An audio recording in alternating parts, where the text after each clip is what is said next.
Good morning once again to the BAYUEMAS Oval here in Malaysia. The last day and just 2 matches to go and a podium finish there for the taking. All in readiness for this important match between the Central Super Girls and the Eastern Lioness. We have the two captains, Mas Eliza and Kerry Chan in readiness, and also the match referee, Mr. Ramesh Menon. Ramesh, ready? Yep. Okay, Mas, this is head, Kerry. This is head and this is tails. You will toss and she will call. Please call loud. Tails. Tails. That's very loud and clear. What is it? It's tails. It is tails. It's tails. Kerry, the rub of the green going your way quite a few times. Overcast conditions, what would you like to do here? Yeah, we would like to bat first. Bat first. Any reasons for that? I think because the wicket is using for many days already, it's nice to batting first. And also for our team, that I think it's good that we're relieving some pressure off when we're batting. So we will choose batting first. You had some great moments, you had some not so good moments, and finally there is a podium finish to be taken, and this match is mighty important for you and your team, isn't it? Yeah, I think it's for us that also is the last game as a team together to play this match. So we're just going to enjoy and have fun. Any changes in the side? Yeah, so we will bring Aria back, come into the game. It's her first game today, so I hope she will do all the best, and also other people is not really big changing. Have a good one. Cheers. Thank you. Mas, Yes, sir. what would you have done if you had won the toss here? Yeah, I would choose bat first because the pitch is good to bat first, and the outfield is also quite good. So you had your chances, you had your great moments, and you also had your ups and downs through the series, and finally it's a great way to finish with the third position is there for the taking. So this match, the same question I asked Kerry as well, is very, very important, isn't it? Yeah, very important for this match actually, but unfortunately we can't play. We have to play with 11 only because we don't have Rubina and Ariana. Right, so what happened to Rubin and Ariana? Maybe suspect tear in her shoulder. So who replaced them? Our under 19, Hashila. Okay. Yep, and then Ariana out. Well, thank you very much for chatting with me, and all the very best. Have a good one. Thank you. So that's the news out there from the middle. It is Kerry Chan of the Central Super Girls who won the toss, and they will bat first.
Good morning and a warm welcome to all the viewers, whichever part of the world you are tuning into our broadcast. And this is the final day of the second edition of the Malaysian Super Women League. And we have two matches. First one is for the last place on the podium. And it will be a toss-up between the Central Super Girls and the Eastern Lioness, both having a mixed bag, both having a run, which can be called a mixed bag. They had their moments, and both were contenders for a final spot as well, but they have to take on each other and fight a battle for the third position. They would want to finish on a high, and the girls rushing out the Eastern Lioness, they lost the toss and were asked to field first. It's Kerry Chan, the Central Super Girls captain, who won the toss, and she had no hesitation. In spite of slightly gloomy conditions, overcast conditions, she said she'll bat first. And probably, and I guess that is influenced by the fact that their team could defend a target, or score, I should say, of 70 yesterday in a very, very close game against the Northern Queens. A wonderful day in the offing, and it's wonderful to invite and welcome my friend, co-commentator Dinesh Nandakumar into the box as well. Dinesh, good morning. All set for a great day. Well, good morning, viewers, and wherever you are watching this match around the world, a warm welcome to you as well. Well, it's an exciting clash between these both. Both teams had their history in the past. Going in a decent run, both teams finish in real style in the group stages especially. While Eastern Lioness just 2 points away from claiming the top spot in their group stages, and Central Super Girls in their very final match, well, they seek a defeat and see them being fourth, but nonetheless, they are in contest for that third spot. And that's what they would be eyeing for and want to finish up in a strong. And this is the lineup of the Central Super Girls who had won the toss today. It is Frankie Nicklin, the player of the match prior to today, and Shafina Mahesh, Aina Hamiza, and skipper is Chankain. It's Aliyah, Pooja Mahato being the top wicket taker of this tournament, Aina Najwa, Idina Bey, Musfira Nuraina, Noor Nabila, and Sunisa. And that's the Lioness squad led by Marcelisa, very effervescent character. Lauren Kua plays her cricket mostly in Australia as a leg spinner, coming into the form towards the fag end of the tournament. We'll come back to it a little later. That's the first ball. Outside the off stump, a tentative plod by Frankie. A lot of pride the two teams have, and finishing third in this tournament would be something that both the teams would be very keenly looking forward to. There's a change in the top order batting. Kerry Chan usually opens the innings. Having said that, that's a push. There's a gap there, but the ball holding up in the outfield. But coming back for a second, and that opens the account for the Central Super Girls. It's coming back to the point, Kerry Chan, we have seen her open the innings in most matches. But today it is Frankie and Shafina. It's a bit of a change up the order. Let's see how the new experiment works. And sometimes it's a forced change, sometimes the change is, beautifully bowled. Beautifully bowled in the corridor of uncertainty outside the off stump, a few inches and a hint of a shape away. No matter who you are as a batter, it will be difficult for you to negotiate, especially early on in the innings. Well, carved it away and a quick single taken. Well, that's the point there. It's just that the outfield being in favor for both the sides at certain times. It's just that for the batting side, it'll be slightly harder to score the runs. It's hard to come by as, the sluggishness of the pitch will just hold up, and maybe going for the boundaries will be a big trouble. Is that they have to put a lot of effort into score the runs, attacking the stumps here, Koran, and well set field as well, according to what she's bowling. Just interesting that she doesn't have slip despite being bowling really well. Just moving away to the first slip cordon, and looks like good start for both the teams. That's slightly on the leg side, a misfield, allowing the batters to take a single. And that brings us to the end of over number 1, 4 no loss. Frankie and Shafina opening the innings for the Central Super Girls after winning the toss and deciding to make the first use of the wicket. Kerry Chan at the toss didn't seem to be perturbed about the overcast conditions, and she feels that they have the bowling to defend any total. Pooja Mahato in fine form. And then the surprise package of sorts yesterday, Frankie rolling her arm over very profitably. And remember, one of those wickets that she took out of the 3 was a peach, the one which went with the arm, and the batter had no clue. And she was on a different planet to that one, and the ball going sneaking past and hitting the stumps. But that's history. That's yesterday. Today is a fresh day. No Risato starting with a wide. Yesterday we saw Ariana struggling to land the ball with the radar was off completely, falling far too many wides. And I'm sure Mars Elisa would have addressed that in the team meeting. Try and buck up. Discipline is a key, and coming to the business end of it, there's pressure, and every run saved is a run scored.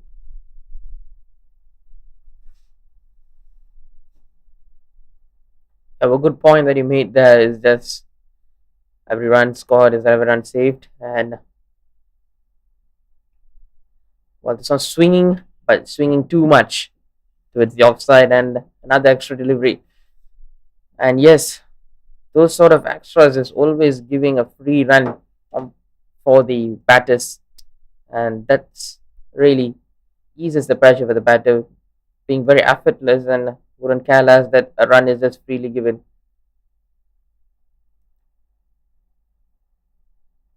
And that has hit the pads, but a slight inside edge, I reckon, and the bowler was not appealing on that one.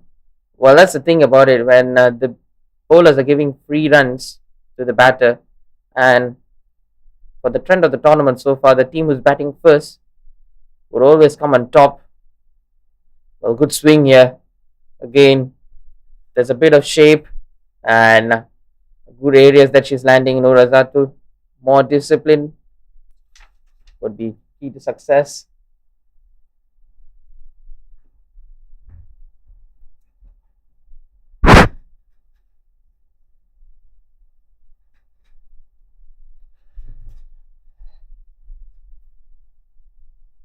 Looks like Shafina is middling it, but she's not getting past the 30 yards fielders at the moment.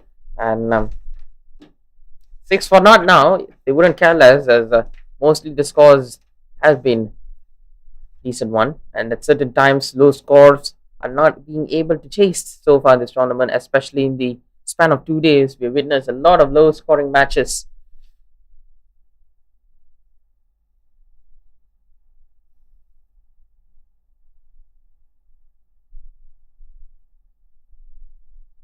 It's driven straight to the fielder.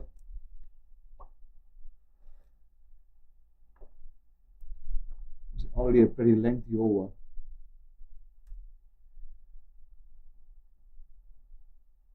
It's 7 balls, including the wides.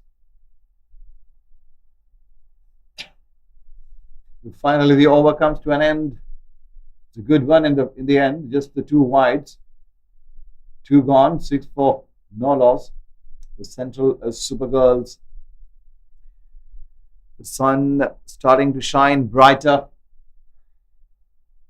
Has been hiding somewhere behind the clouds so far, but slowly it's coming out. It's bright and sunny, the great view from the commentary box. But as the day progresses, it gets a little harder for the players, the cricketers out there. Well, a quick single taken, and right at the end, when Shafina made her ground, you could see that she's not able to get the friction that she wanted when she was running. She's with slippery there, which shows signs of the outfield being very damp. A fair bit of moisture, dew as well. It's an early start of the match.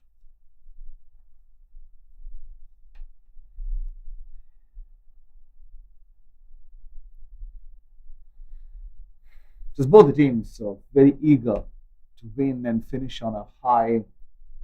And Kerry did mention that it's the last match and we want to have fun and we want to express ourselves in the air and straight into the hands of the waiting captain who makes no mistake. So Eastern Lioness strikes in the 3rd over. The first wicket gone for 8 on the board. Frankie, who bowled pretty well yesterday, couldn't take that form into her innings today with the bat. That's the first wicket. Have a look at it again. It's pitched up, tempting, luring the batter to go for it. And in the end, it is a meek, tame dismissal. A soft one, if you like. Just scooping the ball in the air. And Mars Eliza making no mistake. 8 for 1. Well, there's I reckon the idea there was trying to drive it down the ground, but instead there was a surprise of bounce or maybe a lack of bounce there that she had played very half-heartedly, Frankie there. And the only thing she could do is chip it in the air, and was a soft dismissal. Quite unfortunate. Who would want to really lengthen an innings and play a good one. I think she played that shot. She was into the shot a bit too early and the ball lacked pace. So when you are into the shot a little early, what happens? You end up ballooning the ball in the air. We've seen the pitch is slightly on the lower side, and probably she tried to hold the pace back a little. That's a very tempting kind of a line. Your eyes lit up when you see the ball in the arc, in the hitting zone, and when there's no pace on that, that's when sometimes you get tricked into playing the shot a little too early. And I think that's exactly what happened there. But the Lioness wouldn't complain. Coran wouldn't complain. The first wicket to her. One has to say, it's been a good start of the match. Yep, this has been a flying start for the Eastern Lioness. They have been piling those dots, and also they have been just keep asking questions to the batter. That's more like it. A little bit of shape into the left-hander there.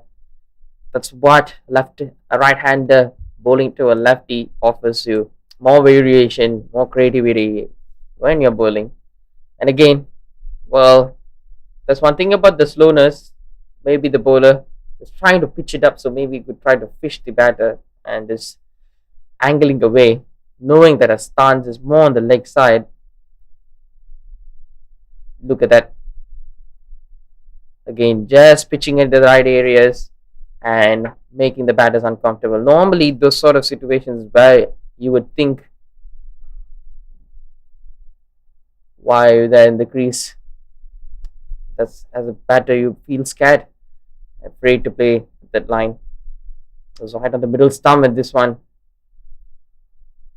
Well bowled and well finished. The over. 3 gone, 8 for 1. This is a penalty-made match of what has been a cricket carnival for the last 7 days here at the BAYUEMAS Oval in Malaysia. For the 3rd position, the matchup between Central Supergirls and Eastern Lioness. Supergirls winning the toss and deciding to bat first. And We're about to commence the fourth over.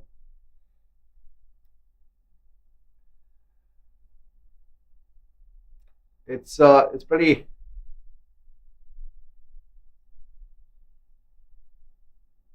It's pretty much a loss for the Eastern Lioness that Rubina is not able to play, and she's not playing today. And I was told at the toss that she seems to have a slight muscle tear, and as a result, she's not able to play. And Ariana also having an injury. She struggled with the bowling yesterday, and the replacement is an under 19 star who has replaced Rubina. What an opportunity, an experience for her to get into the mix. The last match of the tournament and to play against some of the best in the business in the region.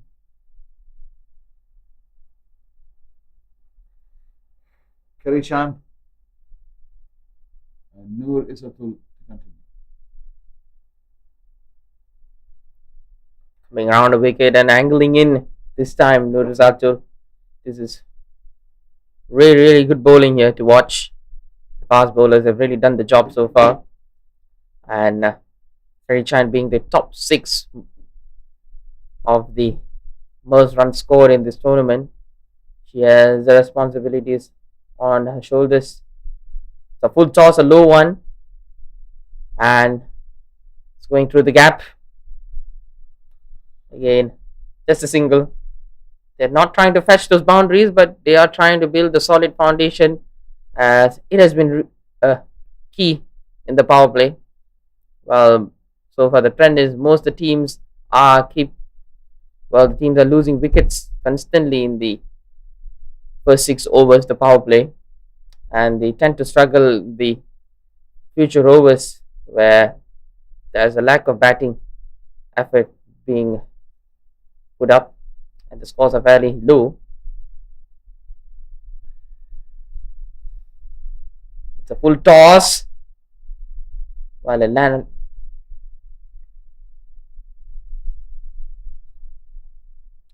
And it lands at no man's land. Again, not much pace going on in the middle, so as the outfield at the moment.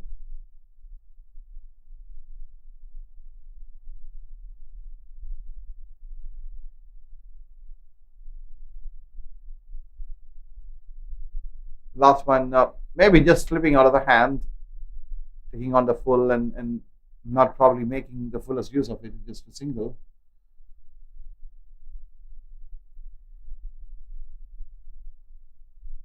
You could see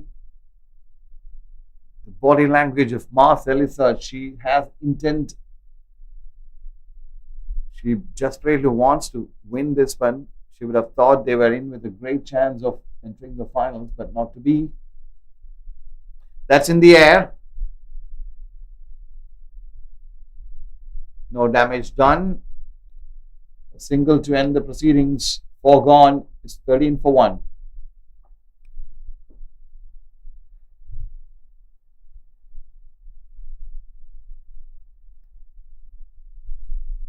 Well, still a long way to go for the Central Super Girls.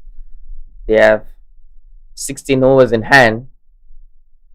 Yes, these both should eye on to stitch a partnership and maybe prolong this innings. And when that happens, it's sort of the game is within their hands.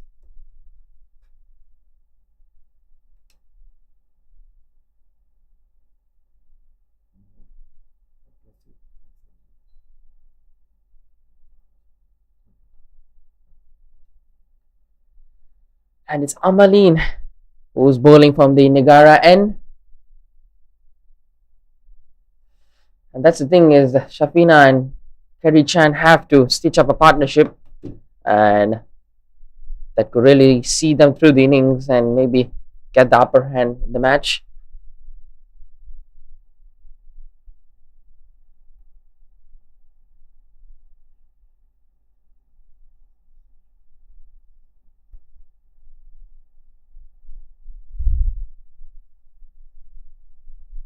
Swept away Will this be the first boundary of the match? It looks like desperate attempt, but not good enough. The ball wings, teases the fielders, the two fielders running after it. And for most part of it, they were interested. They thought they can pull it back. But the ball just manages to touch the rope, which means that the first boundary of the match.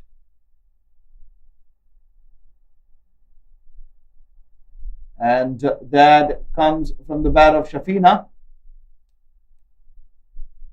17 for 1.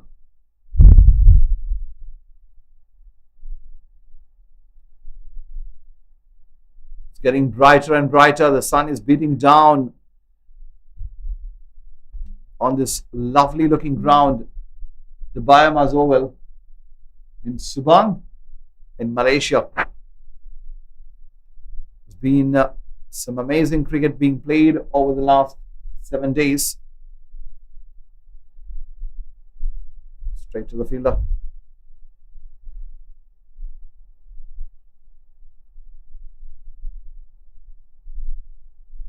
Shafina has to bat. She'll be trying to bat through the innings. And as we know, Kerry Chan generally is a very aggressive batter. Probably she would take the odd risk or two. And Shafina would try to hold the other end up. Current run rate is 3.52. They would like to get that up a little bit. The end of the over. That's the 5th over coming to an end. The score is 17 for 1. Central Super Girls after winning the toss and deciding to bat first. Well, yes, this is a good start for the bowling side as they've kept the run rate below par at the moment. But Central Super Girls still have a long way to go. It's just that maybe when the sun is beating down, it will be great conditions for the batting side. Always, well, we want to dry up the outfield and maybe make it fast. And when runs put up, maybe it just could race off the turf and will have the batting side. They would just have to middle it. At the moment, they have to muscle through and put a lot of effort in order to score those boundaries. Well, it's come nicely in the previous over. And again, it's always the risk to introduce yourself in the power play as a spinner, but the captain takes the risk. And that beats the fielder there. Not the best of efforts in the field. But good effort in going for the second.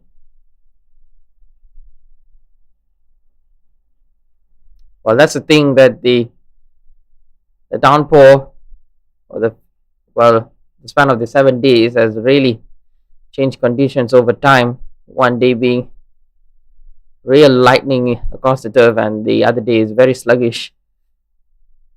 Well, this is where the adaptability of the players come crucial. Well, the players have to really adapt to the conditions and put up their best. Well, so far, teams have just done well, able to be resilient with the heat, and the fitness levels has been amazing amongst the girls. Could stand for 40 overs and play. Not easy task. Well, it beats the field, and a dreamy drive for Kerry Chan to fetch a very first boundary, and the third match place has really kicked things off, and Kerry Chan is just finding some rhythm, and that's more like it, the mindset that she should be going with. It was an absolute loser there, and she made a meal out of it. It's 23 for 1 now.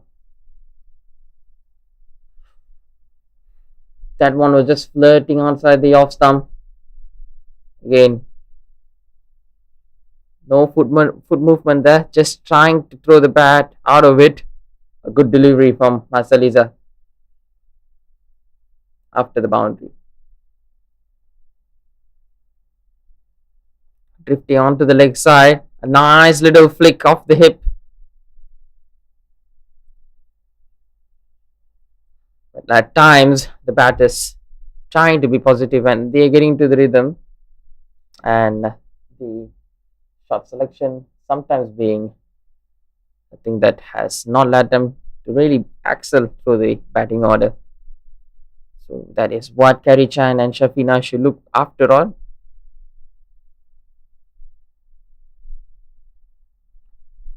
Solid defense from Kerry Chan.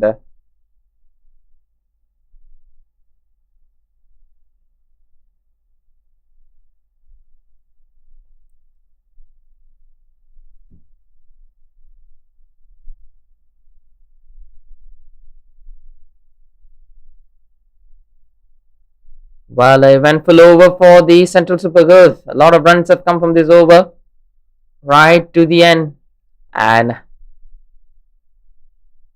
power play is done and dusted for us 25 for 1.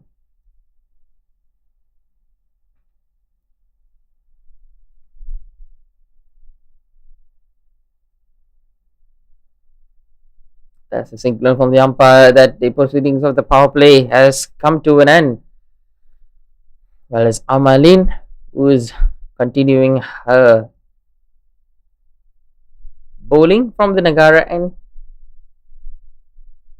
Well, Shafina being slightly slow, the strike rate is a bit of a concern, but she wouldn't matter if she could want to bat this through.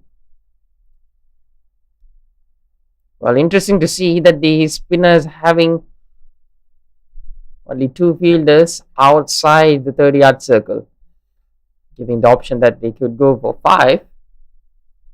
Looks like she wants to keep things tight. Few steps down the ground and trying to heave it on the leg side. Well, that's the thing. The lack of bounce is not making her to play a shot that she intended. Trying to step few steps down the ground and hit it. Some goes back.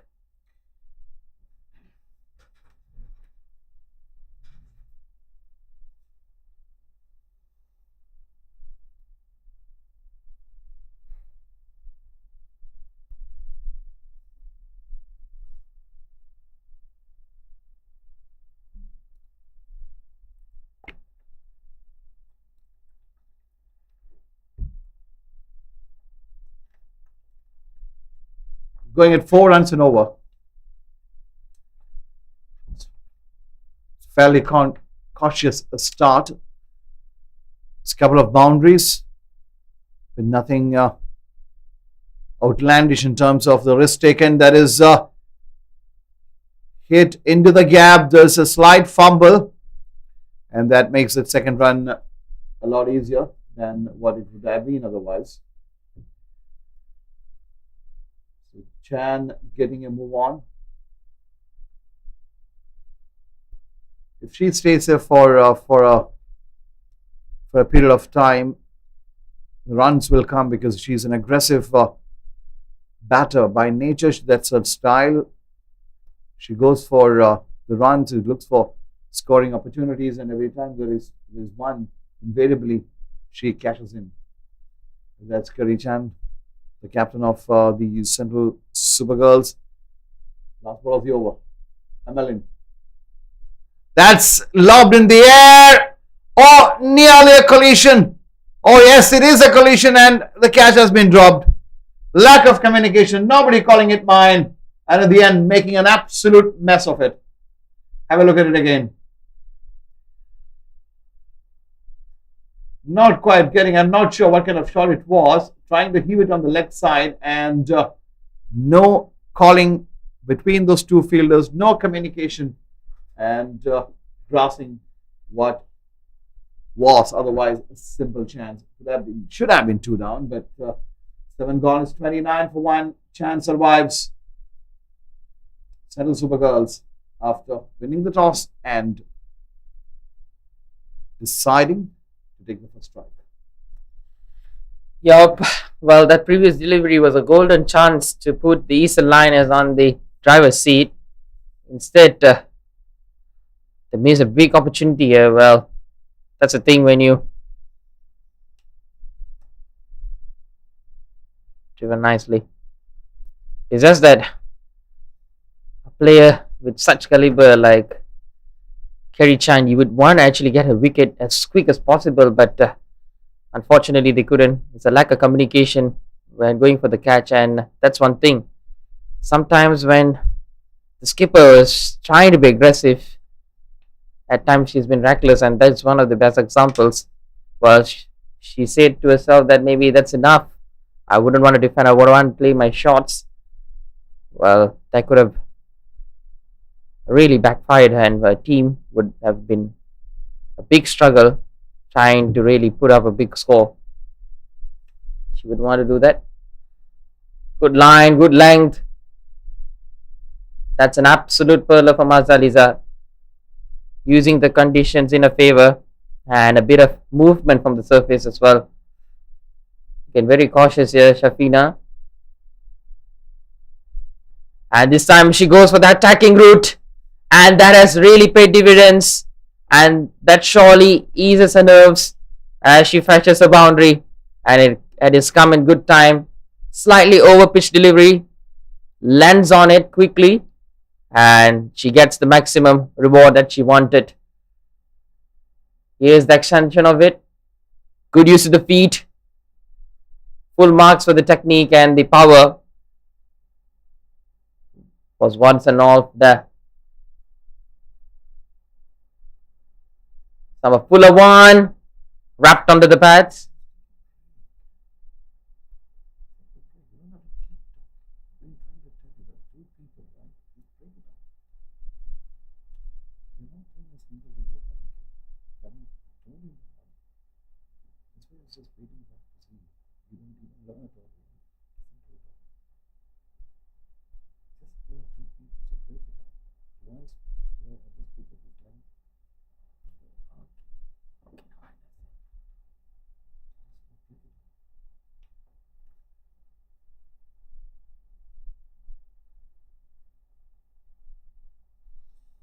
Last ball coming up. He's running down. The fielder coming around, and enough time for the batters to cross over for a second run. It's a good run. A good second run and a good over coming to an end. 7 coming off with 8 gone. 36 for 1. Just getting a move on ever since Chan came into the crease and Shafina scoring a boundary. That'll enhance her confidence and probably get her into the groove. The current run rate is 4.5 and a fairly good start given the fact that they've lost only 1 wicket.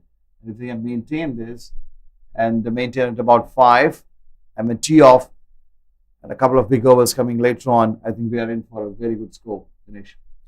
Yep. But most importantly, it was the drop catch earlier on of Kerry Chan when she skied it in the air.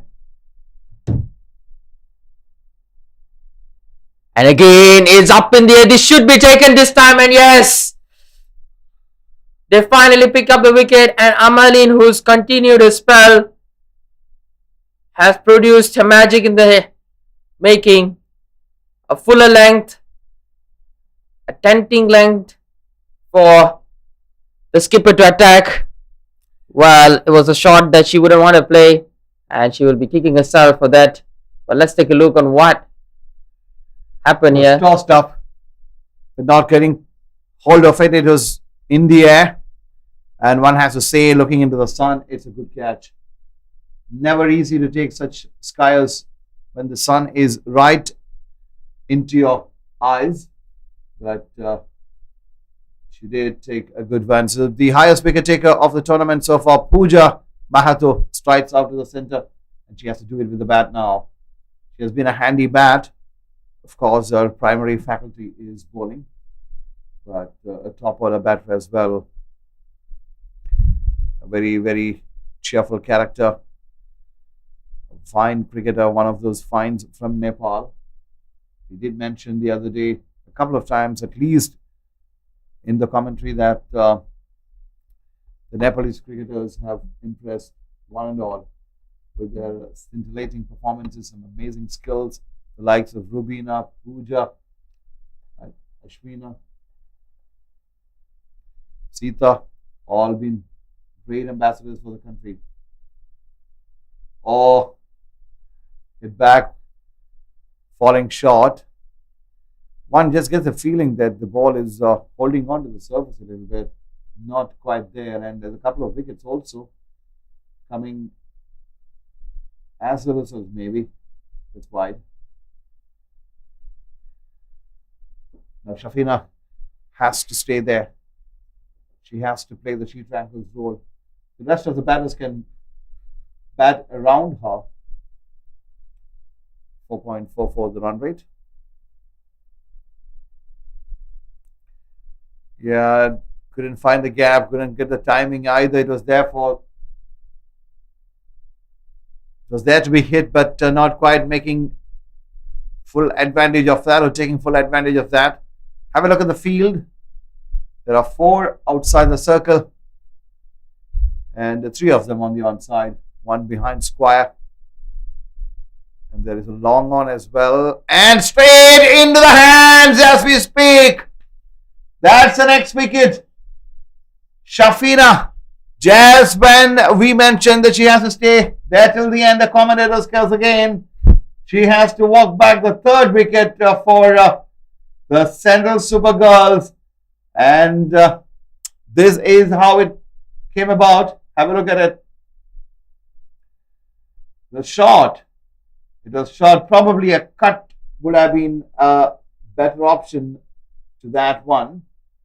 But trying to hit it straight and lobbing it in the air, and an easy catch at shot long off inside the circle. And what a wicket. What a time to have a wicket for Lioness. That will bring them right back into the game in a big way. Yep, I think this scenario is just that Shafina went in too early. She was trying to wait for the bounce and let the ball come to her. Instead, she went in early and she was almost clueless when the ball was coming in because of lack of pace and lack of bounce. So maybe she would want to attack on that occasion, but unfortunately, she just pulled it straight to the mid-off fielder. Let's take a good catch. Well, fielding has been exceptional as well, apart from the drop catch earlier on, which they repaid. And this shows signs of a collapse in the top order. Solid defense to start off with. And in the previous one, it was almost like she was cramped up for space. Now it's Aina Hamiza who's walked into the middle.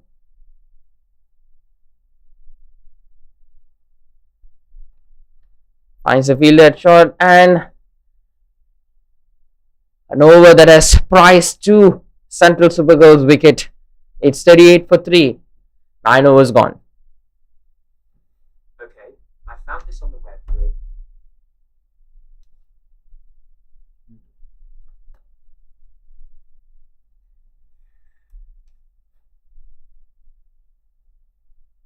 It looks like for the first time, it's Lauren Kwok coming into the attack with her leg spinners. Struggled early on in the tournament, but bowled a very tidy over yesterday. Went for 5 runs, landed the ball beautifully.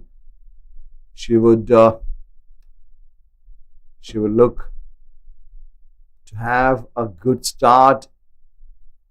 Feel good about the ball coming out of her hand, landing it in right areas and take a wicket or 2. That's what the captain also would be expecting her to do. Lauren Kaur plays cricket for New South Wales in Australia. A Malaysian by birth, but brought up in Australia. And the interview that she did with me, she was very happy that for the first time she has come to her home country to play cricket. Oh, not quite landing it. Not quite landing it. It's wide. It's a very difficult art, leg spin. You rotate your body. Internally, the body rotates in a way that is not meant to be. And then control is the key. But at the moment, she seems to be struggling with it. Yep. Hope she could find some rhythm over time.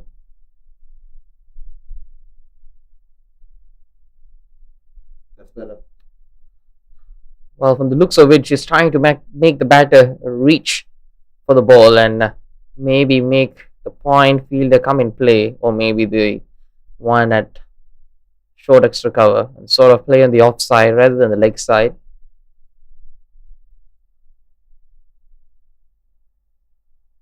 Again, well, she's starting to find some rhythm with this one, and that's an absolute jeffer on the false stump line, and that's what a leg spinner can do. You would never know. Well, leg spinners have been an asset in any sort of team that plays.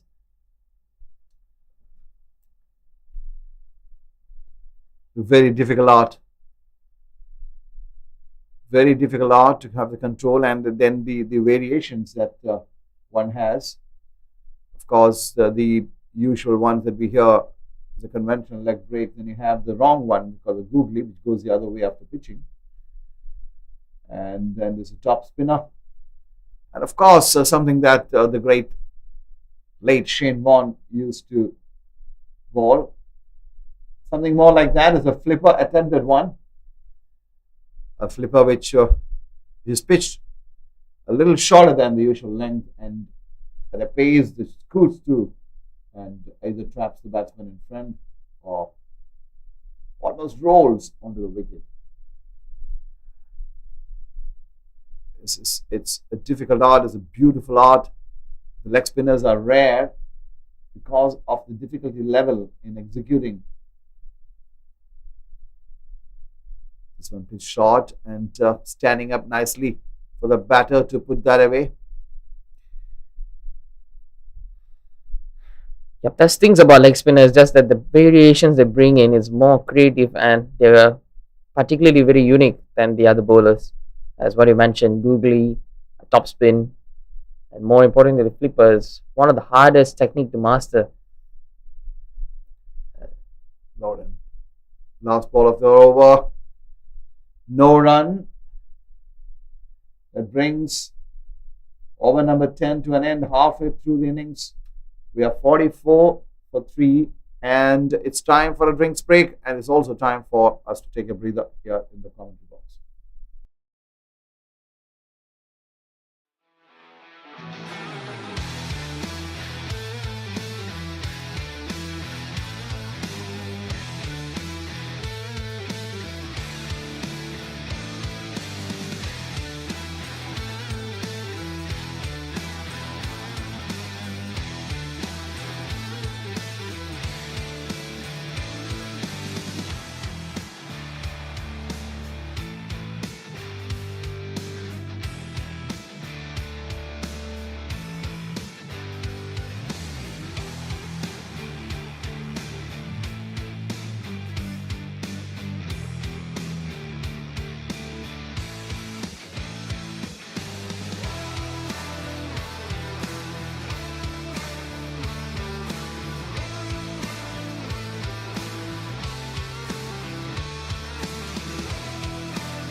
The much needed break, a much needed drink taken by the players. Probably most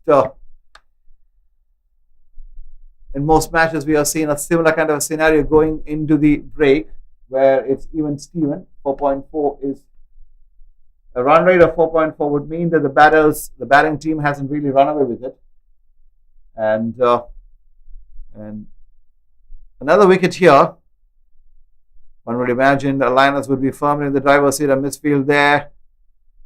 You need to tighten the screws. The field is well spread. There are gaps available, especially on the onside.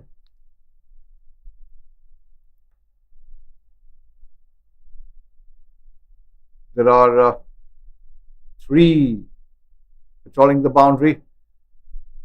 Just sliced away, falling in between the 2 fielders on the offside and the single. Well, again, a slow first half for the Central Super Girls after winning the toss. They have never really shown and be a threat for the opposition yet. It's just been the Eastern Lioness all over them at the moment, and would want to really change the gears and go for that attacking route. One thing they should have in the back of their mind is that not losing the wickets as well.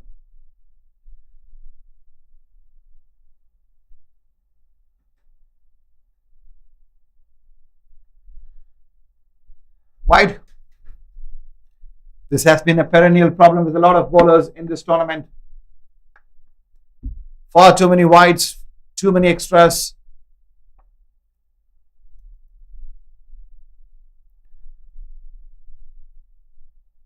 And the ones, the bowlers who have done well, the common factor is the fact that they have much better discipline than the rest.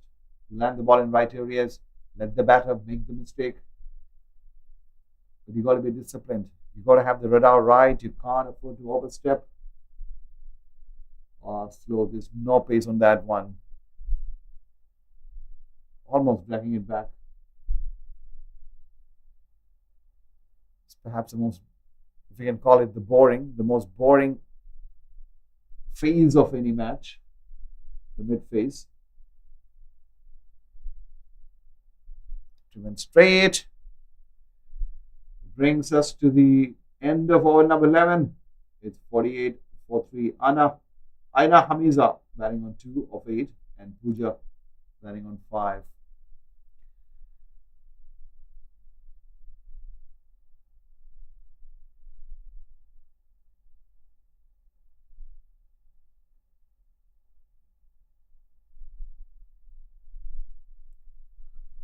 It's a leg spinner from the Golden Hope end. It's Lauren Kua, who is up against Pooja Mahato. Well, straight away, putting pressure back on the batter. Rock on the back foot and just defends that.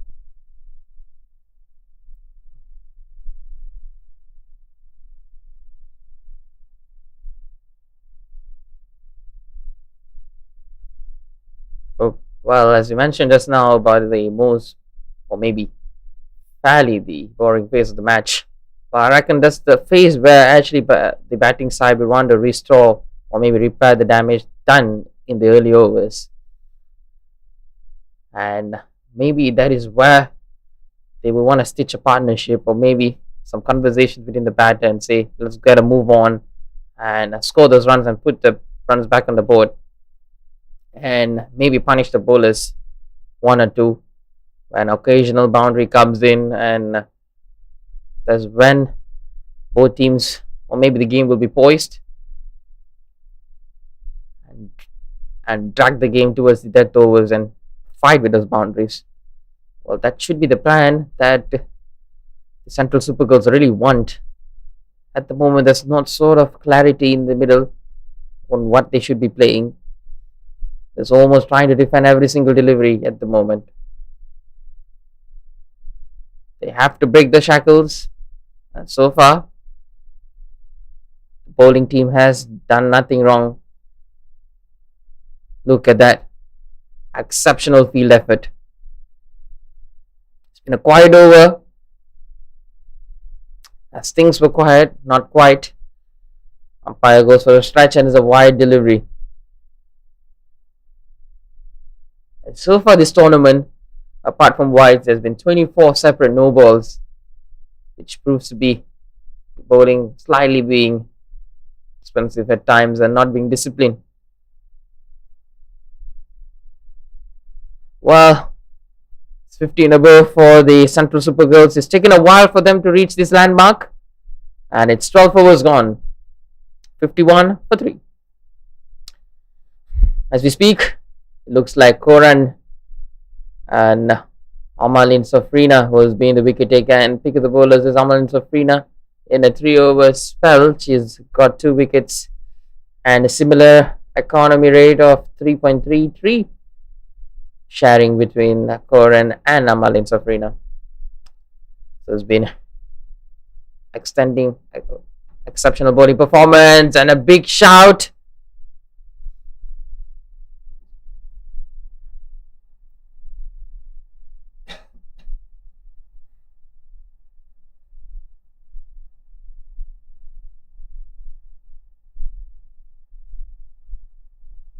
Another big shout. This time a little more vociferous than the first one. But the umpire is unmoved.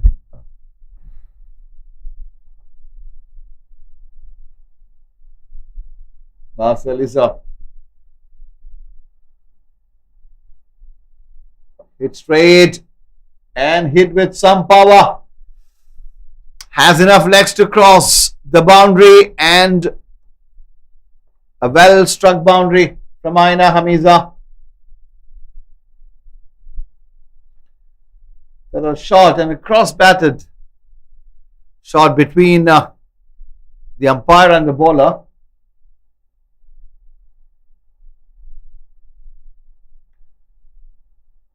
This time played behind square for a single. Yeah, almost in the shot we witnessed that the ball has been middled by Pooja. It's just that it was a sudden surprise taken up when the ball was travelling in that direction. All of a sudden the outfield was really quick. It was racing across the turf and the fielders just couldn't keep up the pace of the ball. Good bit of timing from Pooja and has led to a very first boundary. Right on the money there, Mazaliza. She completes a good over. Just 6 coming out of it. Is 57 for 3. Well, these are priceless runs for the Central Super Girls at the moment. Is the run rate that they would want to watch out, but at the moment, these two are just doing all right in the middle.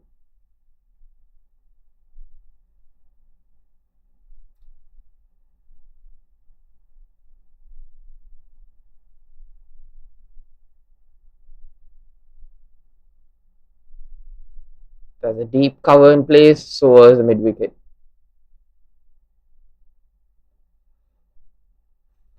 Wow. That was an absolute pearler from Lauren. Wonderful delivery. Slightly pitched up and just turning away. Wow, that's a big strike, and it's straight to the fielder. A catch in the deep. Sends Pooja back, trying to be aggressive, playing against the turn, going onto the leg side. And that's the end of Pooja. Her contribution has been fairly brief, so as a stay. She can't get to a double figures as Lauren has been bowling really well. Well, this is how it happened. Ball pitched the real similar delivery, almost identical one. And a good catch in the deep. Izzatul is the catcher. Eastern Lioness all over Central Super Girls.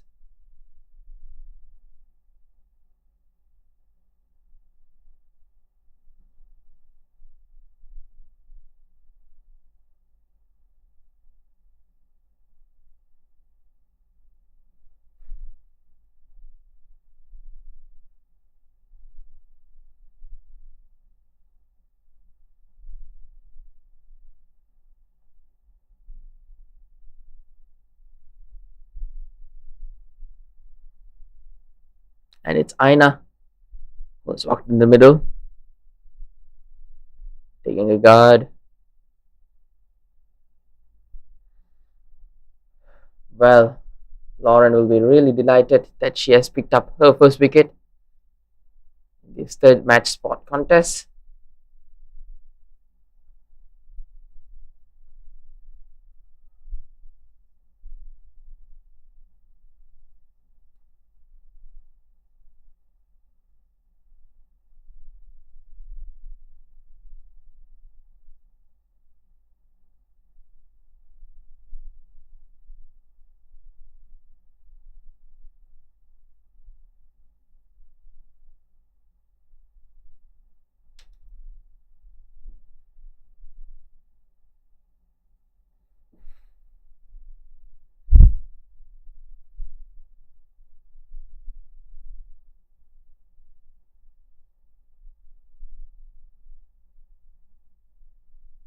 Well, trying to go for the sweep shot here. Look at that. Not much pace and bounce. There's enough for Diana, who is attempting the sweep shot. Look at that. She is almost stuck on the crease and not having a clue on why should she be doing, and struggling to middle the bat. Tossed up delivery and not the best of efforts by the keeper there. Just slipping off her hands, running behind. Well, there's free runs for the batter, not doing anything. Nonetheless, an over that gives the Eastern Lioness the driver's seat. It's 59 for 4 in 14 overs.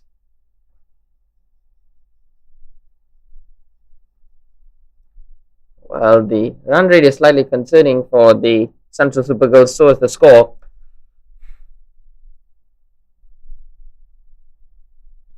Well, the history of the past matches suggests that low scores are unable to be breached by the opposition that is chasing.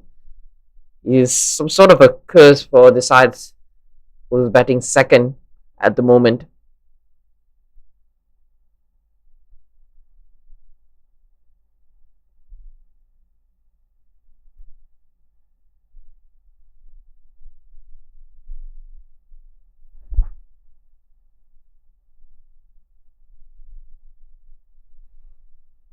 Again, no sort of foot movement and trying to throw the bat at it.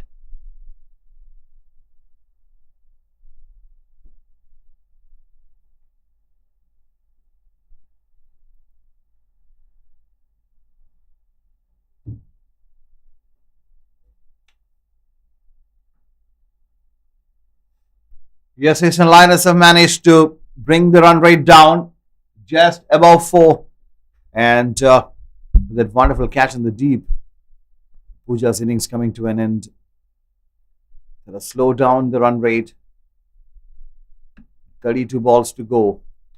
60 for 4. One would imagine it's a fairly decent score on the board already in terms of what we have seen lately in the tournament. Teams are struggling to get past the scores of 85 and 76, and yesterday 70.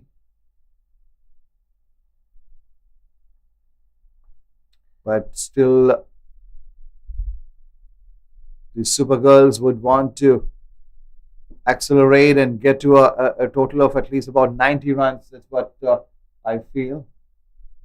Or maybe more than that. Try and get to 100. Which looks like a winning score these days on this wicket. That brings us to the end of over number 15. 62 for 4. The two batters out there having a quick word with each other, reassessing the situation, and this is exactly how they went about their business. Frankie Nicklin going early on 4, and Shafina Mahesh batting reasonably well for her 16, although her 16 came in a slightly slower fashion. And Kerry Chan giving the impetus of 14 runs and 17 balls, but she returned as well, and Pooja Mahadev going for 7, and Aina and the two Ainas. The difference is the spelling, I guess. So one is on 11, the other one is on 2. The extras adding up to 8, so which means the run rate of 4.13. They are 62 for 4. The Central Super Girls. The history runs in the back of your mind. Do you know that what has happened lately? And once you cross that particular stage, and you know that you probably are in the safe zone, but having said that, this is the last match for both the teams, and they want to sign off, making a statement on a positive note and with positive memories. And I'm sure that from now on, they would want to amass as many as they could. Some good catching, and maybe a couple of poor shot selection. But imagine if those catches had been taken. There was one easy one grasped when the two fielders collided. The one opportunity for a run out missed early on. They would have been in dire straits. And at this stage, one has to say it's even Steven. Yep. Well, you called it right there that the past matches has been low scoring matches, but there's been absolute thrillers as well. Looking at the score right now, they were just 8 runs short of what they scored yesterday, Central Super Girls. And they managed to defend it against Northern Queens, who failed to achieve a target of 70, and they fall short by 19 runs, which goes to show that this pitch has been favorable for the side as batting first. But having said that, the Lioness would actually want to restrict as much as they could and maybe chase the total, whatever that has been put up on the board. And so far, things are cruising the way of the Eastern Lioness. Early wickets in the power play, and apart from that, they have really ripped the top order apart. So far, no result to it, and the bowlers they've gone with have bowled very tidy and it's been disciplined. Well, concerning for the Eastern Lioness is they have chased score again, a run out opportunity.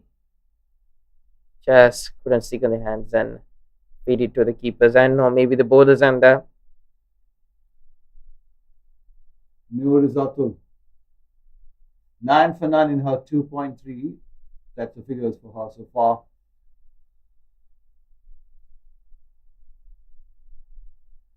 That's on the line, on the money, on the stumps. The length is also pretty good. Another dot ball. Dot balls build pressure.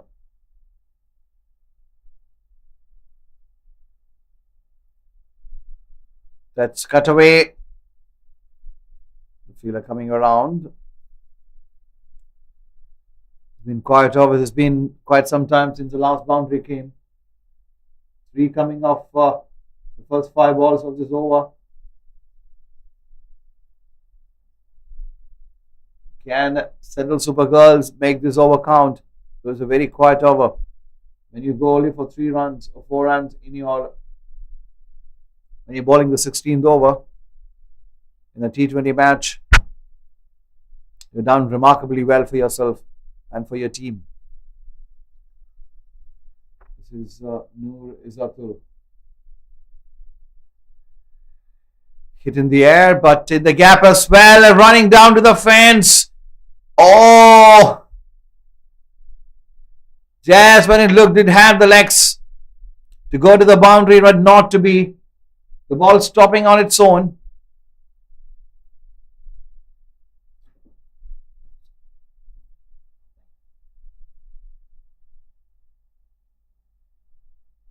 Oh! Cardinal mistake. The ball stopped on its own, and the fielder, while picking up the ball, had 1 foot of hers outside the boundary rope. This is elementary stuff. This is schoolboy stuff or schoolgirl stuff. Even the schoolgirls wouldn't make this mistake. And pardon me for being so upfront about it. And look at that. That's a very silly piece of fielding. She did well to get there.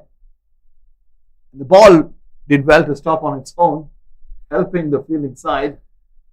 But that was more of a buffet offer. Being very magnanimous, fielder of Eastern Lioness over there. You can't afford to do it. The coach won't be happy. The captain won't be happy. But that's what it is. And the 16 overs gone. 69 for 4. We just have 24 balls to go. With 6 wickets in hand. One would expect the Central Super Girls to step it up a bit. Yep, that's the thing. These are free runs for the batting side, and on the course of yesterday's match for the Eastern Lioness, is they failed to chase a target of 87 set by the Southern Jaguars, who have progressed to the final and missed on a golden opportunity to be in that spot, and they are here today. It's just that they couldn't afford those mistakes, and it's 16 overs gone, and they're nearing the that strike straight down the ground.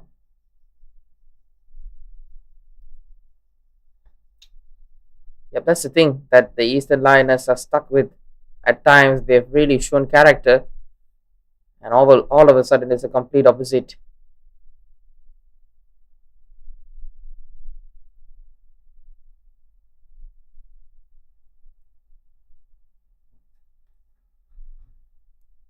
Straight to the fielder, long off, a slide, long on, I should say. A slight misfield, but recovered well in time, not to concede an extra run. 73 for 4, 16.3 overs gone. Lauren doing pretty well. 1 wicket, going for 15 and a 3.3. Oh, couldn't land that one. And the batter would feel that she missed out on that. Could have been hit anywhere, but hitting straight to the fielder. Lauren Kwa, 2 to go to finish her spell. She bowled a solitary over yesterday and did pretty well. Today, captain showing enough faith in her to give her the full quota of 4 overs.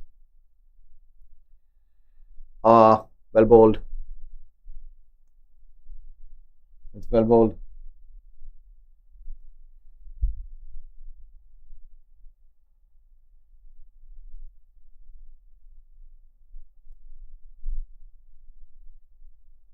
Again, well bowled. Very well bowled. Good finish to the over. Good spell. Good bowling performance by the leg spinner. 16 for 1 in her 4. The captain will be happy. As we mentioned earlier, never easy. An art to bowl leg spin. And she got the wicket as well. And now is Amalin coming back to finish her spell. She has done very, very well. 3 overs, 10 for 2. With 3 overs remaining, there's 18 balls to come. 74 for 4. How many more are in store here? Aina showing some aggressive intent in the last couple of deliveries. On 8, now moving to 9. And that brings Aina Hamiza on strike. And she would definitely want to get that strike rate up. It's 50 at the moment, not good enough at this level in this format.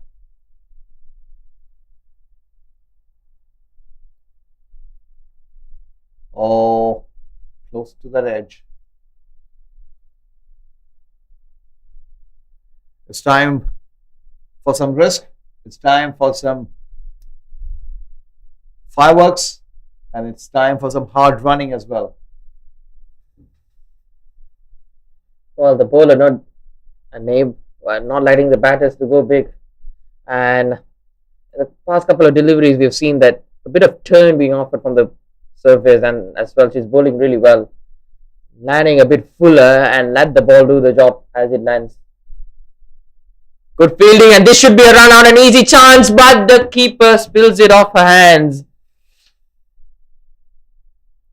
That would have really put them in a comfortable spot where they would have think they had the game in their hands. Mistakes do happen, but you couldn't afford this sort of mistakes at this stage. Look at that. She was almost in a hurry to pick that one up.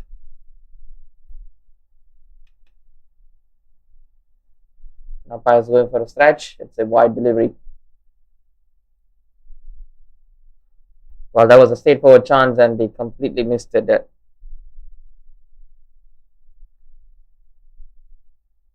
Off the back foot, going for a cheeky single.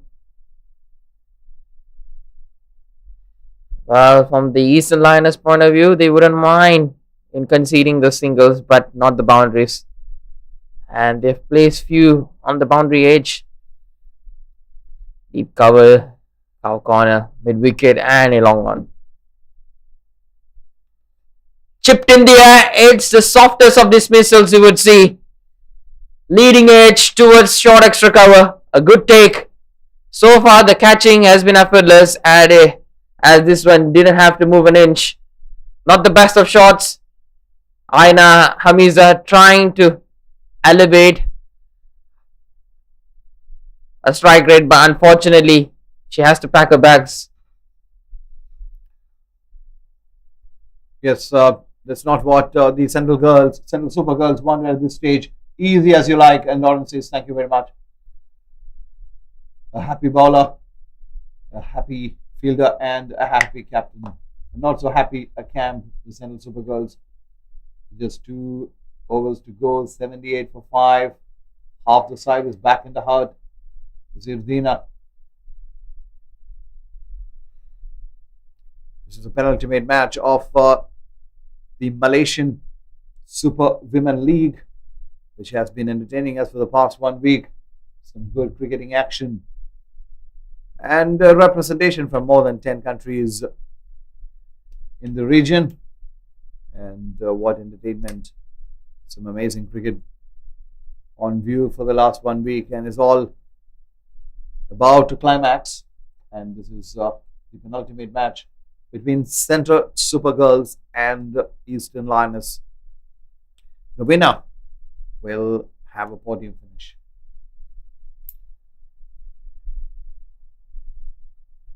It's played on the off, cut away, straight to the fielder, and in the deep, a single taken. That brings Aina back on strike.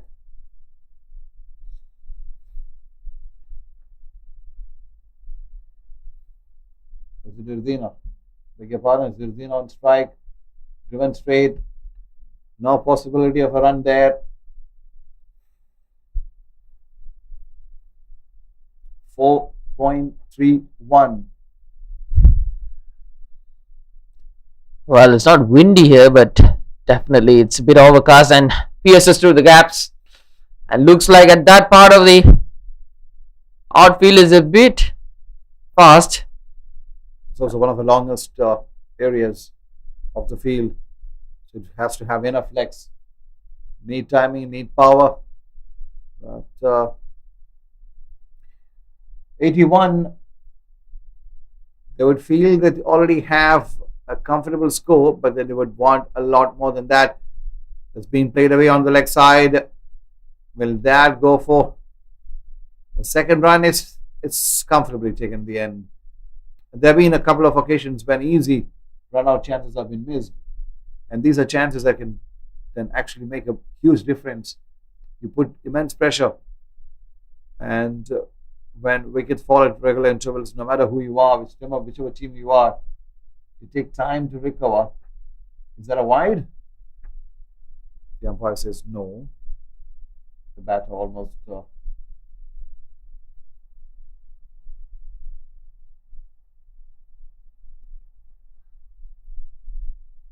that's in the air. Straight into the hands and out. Could you believe it? What are we seeing here? You can't afford to miss catches like that if you want to win matches. And what an end to the over. It was a dolly. An absolute sitter. It was in the air for quite a while. And the fielding coach won't be happy with that effort. Well, that's the thing. At times, they've really shown a lot of commitment in the field, and those sort of mistakes and mishaps will really dampen the morale amongst the squad, and they would want to really get a good win out of it.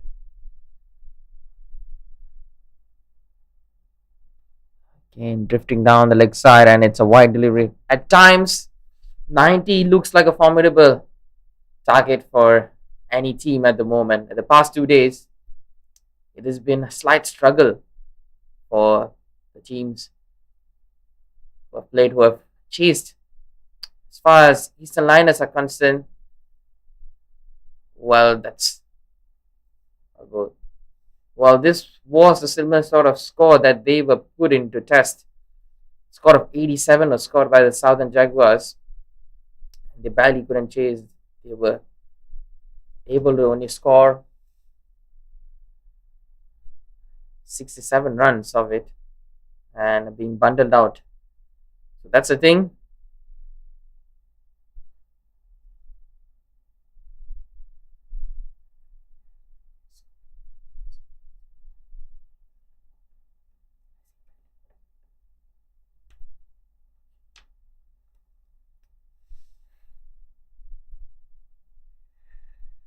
So 4 balls to go. 86 for 5. Coming down the track and trying to hit. Going for a mighty heave. The wicketkeeper appealing for a stumping, but I think the batter made it back. Have a look at it.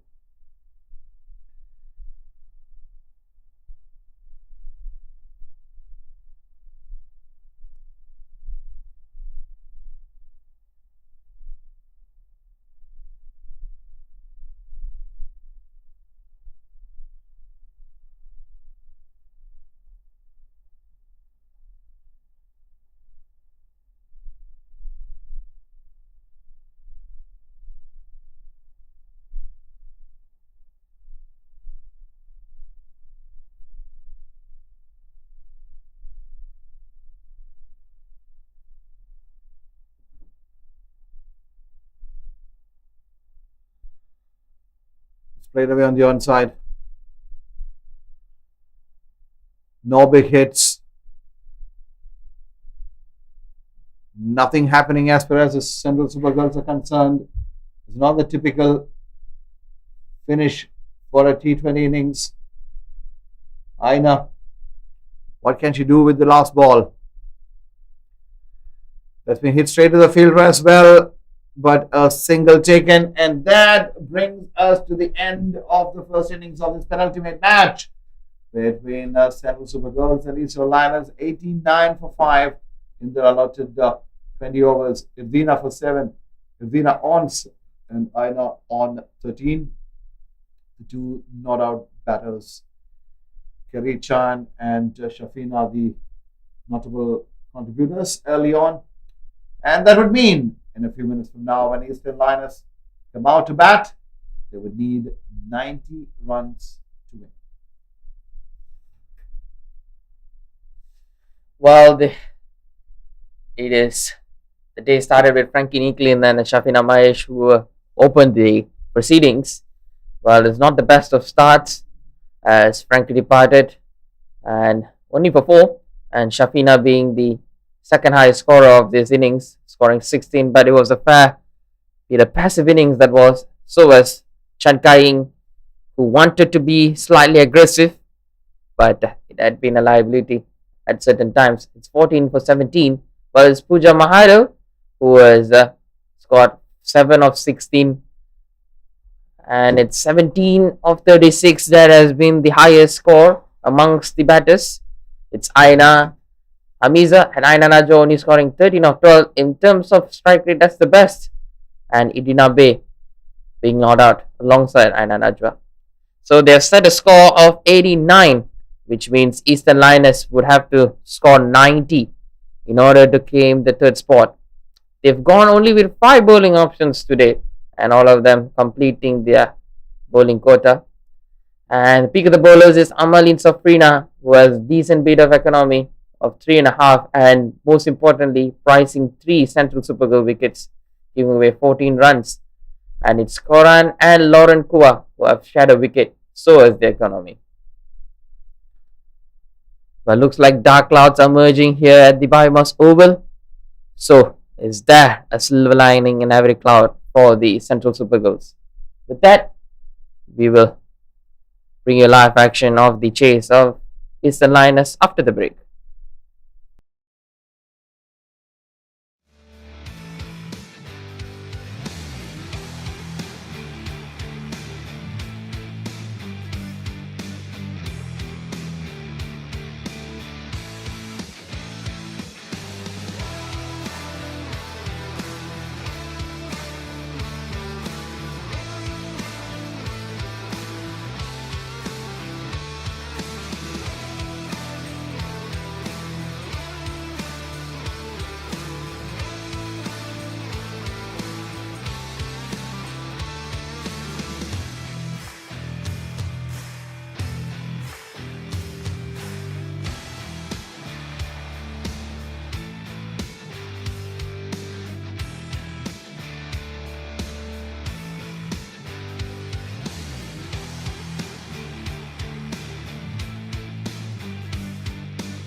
Well, the umpire is set so as the two batters in, and the team who has put up a score of 89 is walking on the middle and with high hopes.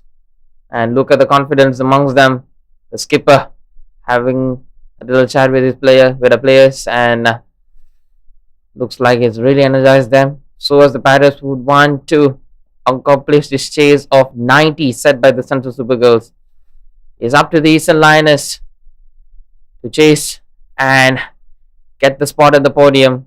So as the ones in yellows would want to claim that spot as well. A lot to battle for both the side, and this innings will decide the fate.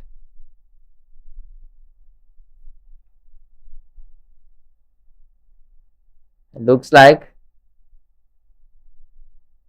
it is Eliza who's going to open the batting today, and she's going to be the striker.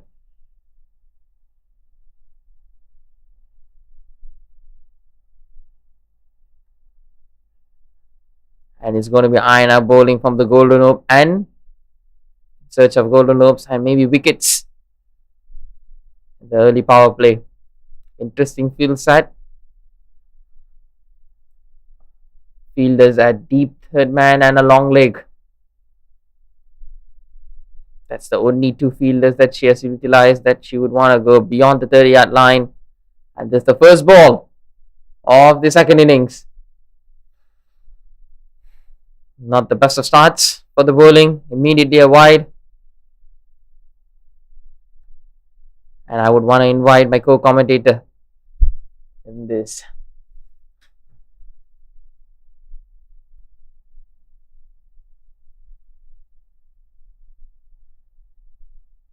Well, a count run running for the Eastern Lioness without doing the job again. Another delivery that has gone back of the legs of Mazaliza. Yet to bowl a legal delivery for Central Super Girls at the moment. Well, the thing with the new ball is a bit slippery and hard to get a grip. Well, finally she lands it on the perfect area. You're the captain taking the responsibility upon herself to give the innings a good, steady, solid start. They aren't chasing too many here, but it's imperative that they need to get off to a good start, a solid start. We have seen in the last couple of days or so how teams have lost their way chasing what you would call paltry totals. But sometimes you get into a catch-22 situation. Do I play my national game, or do I have a little more time to play myself in? And when you get yourself into a shell, and sometimes coming out of it becomes an issue. The run rate not going anywhere, the scoreboard not going anywhere, and with the balls used up, overs used up, the pressure mounting, and you lose your wicket, your team ends up nowhere. So Aina Hamiza starting off with 3 wides, not the best of starts.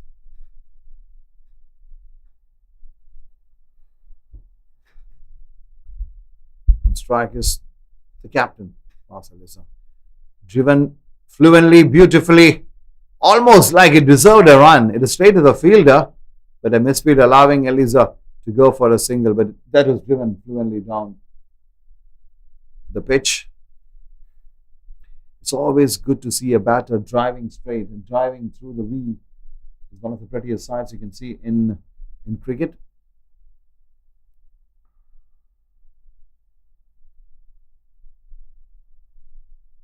Wide again, struggling with her line here, not able to get the radar right. She needs to do something about it. 4 wides coming. Easy runs. 5 conceded already, of which only one has come off the bat. 4 wides. It's 1 too many. Just 3 legal deliveries so far. That's better. Much, much better. Finally, she got one straight and right. It's good to see. Well, that's the thing there. Start of the over, you want to get wickets, not getting the wides. So far, it looks like Aina is having some trouble in finding rhythm. Field is well set. It's just that the swing is just moving away, moving inwards to the batter. That's more like it. To just defending onto it. Aina Mizaya finally got a rhythm back.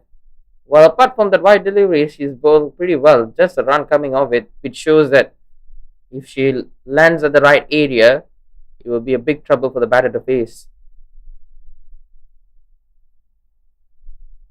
So cross seamer, well, looks like going the conventional way, not giving her the firm grip, and she has gone with a cross seam.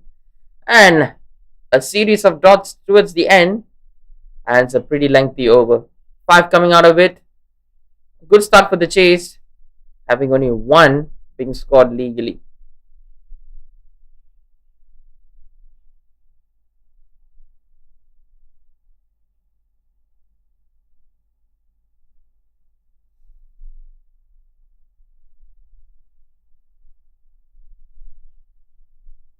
So it's Pooja Mahado, the top wicket taker of the Malaysian Super Women League, and having the best bowling figures of 4 for 7, better than any bowler so far in this league. And she would want to unleash a swing as much as she could. That's more like it. Big loud plead by Pooja there, but she was well aware that he was hitting and maybe draining down the leg side. It's a good start. So now we know that what Pooja does best. She brings the ball back in, slanting across the right hand and an in dip. One has to be really equipped to play that one, and that has created trouble for the batters, and that's the reason why she is the top wicket taker. Again, shaping it in, but this time worked away fine on the leg side, playing with the swing. It's getting a little murky out here, overcast. The ball might swing, it might do a little more than usual. Here's the 10 matches, 11 wickets for Pooja.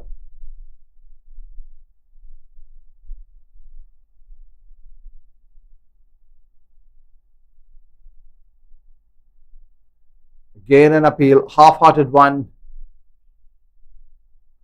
Not able to get away the batter. She's got a very smooth run-up. Very smooth, uncomplicated run-up. Gathering the momentum in the delivery stride and decent pace. Is a good bowler. Very, very good bowler. And when you can swing the ball at that pace, you always create trouble. And that's why she is sitting right at the top of the wicket takers list here in this league. This time, giving it a little more air. A slower one.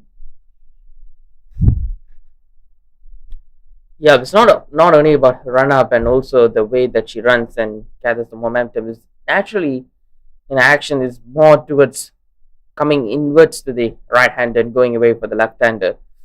It's almost that she loves to bowl that, and she's a bit predictable but a hard one to play for a batter. Okay, the only shot that they could play, most importantly when it's pitching on middle stump and swinging it onto leg, is to play on the leg side. So far, the batters are unable to fetch runs from that. The 2 ways in which you can negate that. One is to wait for the ball to swing and play it as late as you could. The other one is to probably stand outside of your crease and meet the ball before it does anything. Yeah. Well played. It was there to be hit. And 2 runs for the taking. 2 gone, 8 for no loss. In pursuit of a target of 90 runs, allotted 20 overs. We're going at a run rate of 4. Need 82 more from 78 deliveries. I beg your pardon? Oh, sorry, I beg your pardon. 82 more from 108 deliveries. I've always been poor in mathematics. That's going to wake me up. 4.56 run rate. Not an easy one. Not an easy one if the recent history is anything to go by. The start of a fresh over. Aina Hamid. Well, a good throw from Frankie there. Just a whisker away from hitting the stumps. Well, Aina Hamiza in this over should really look forward to get a good comeback and moving on. She's trying to land it on at the off stump. It's just that she couldn't get the grip she wants. Inside edge. A whisker away from hitting the stumps. And it would have been a chop on. Could have dropped Lewis Bullet there. As the Eastern Lioness enter the double figures. Looks like Marceliza and Cheung are just stitching a partnership at the moment. Playing cautiously and just want to run through, as they know they have to just score or run a ball and they can get a win. Maybe lesser than that. So there's not sort of pressure in chasing.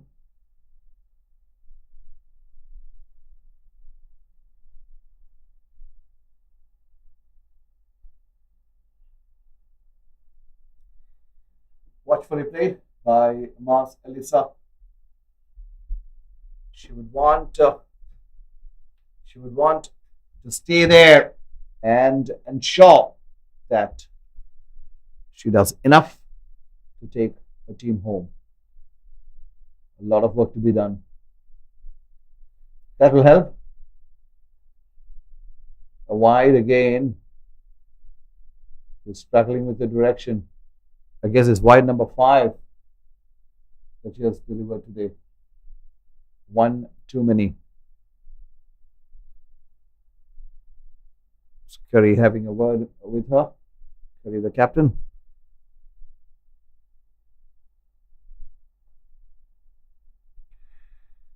Again a misfield, but no run taken.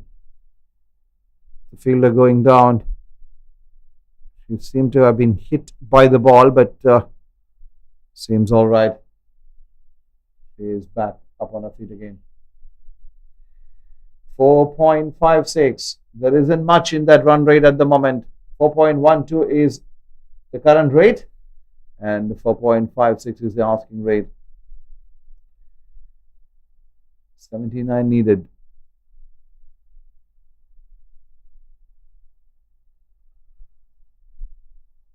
Played well. And quickly scampering for a single.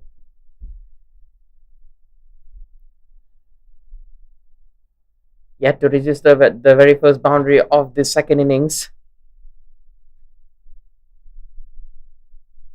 Again, it's been a slow start, but a steady one yet.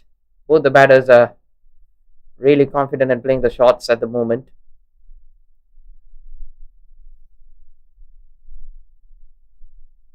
Oh. Good ball and beautifully played. Off the back foot, watchfully played right underneath her nose. 3 gone, 12 for none.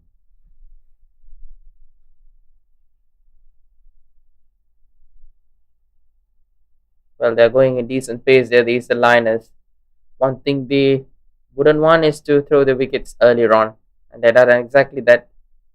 The very first 3 overs in the making of the very first innings is that the Central Supergirls have lost 2 wickets. So,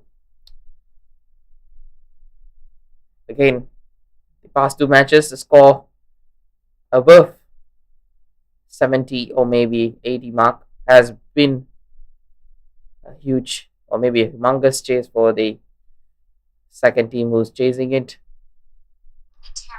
Could they breach the curse?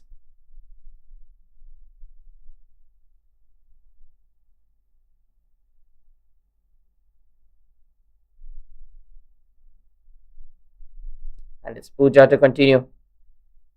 It will be a really great battle to watch a great bowler against a conventional batter. Nicely flicked off the pads, and this could be the first boundary. Yes, it is. It went through like a trace of a bullet, and with decent pace and good amount of swing, the technique was nailed it to perfection. And let's take a look on how she played that shot. The in swinger was fairly straight, and she went onto the arc, and it is out of the park as well. It's 4 runs, the first boundary of the match. Back of a length and just tipped over the bar. Brush the fingers, and there's a slight mix up in the middle. 2 minds crossing for both the batters, whether to go for the second or not. But they've comfortably made it. Let's take a look at that one as well. Brilliant delivery from Pooja. Look, knowing that Malaysian tends to play on the leg side for an in-swinger, and she almost tried to guide it towards leg side rather than muscling it.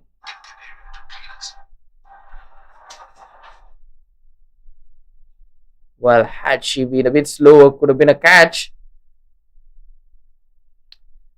Again, Pooja, who has been bowling fairly straight, want to make the batter stretch. And that's the thing.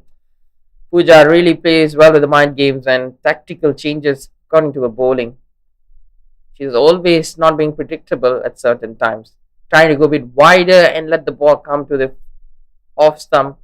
Always aiming middle and leg. This time trying to go for the off stump line, and I made a miscue. That's more like it. That's what I was trying to call. And a run-out opportunity. This should be. But it was almost that Shafina was playing rugby. They're trying to get to the stumps. Instead, she could have feeded all time. She had all the time in the world. Instead, she decided to get the ball by herself. Look at that. Was straight to the fielder, and it was just touching distance for her to throw. The storm's thrown away. Instead, she would want to run with the ball instead fielding it. That could have been the first wicket, and not at the best of fashions.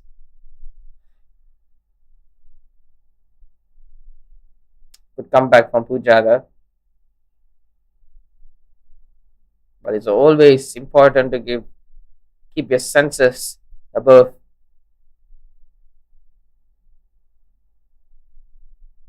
Always should be on her feet. That split second decision is what makes the changes. Fraction of a delay, a fraction of hustling it. Defended nicely, a quick single taken, but another opportunity.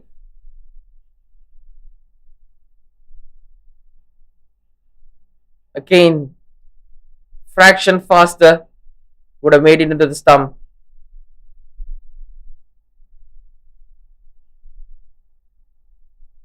And already 8 coming off this over. Pooja wouldn't want that.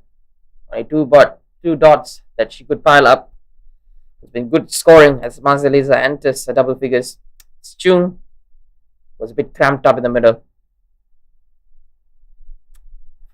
There's a beautiful side watching a batter defending those. It's almost she's playing the anchor role, but she's taking it a little too far in the context of the game. As things stands, the first time in the match we've seen a run rate hit the 5-run mark. So 70 needed from the rest 16 overs. Is the Lioness to chase for. It's 20 for naught in 4 overs.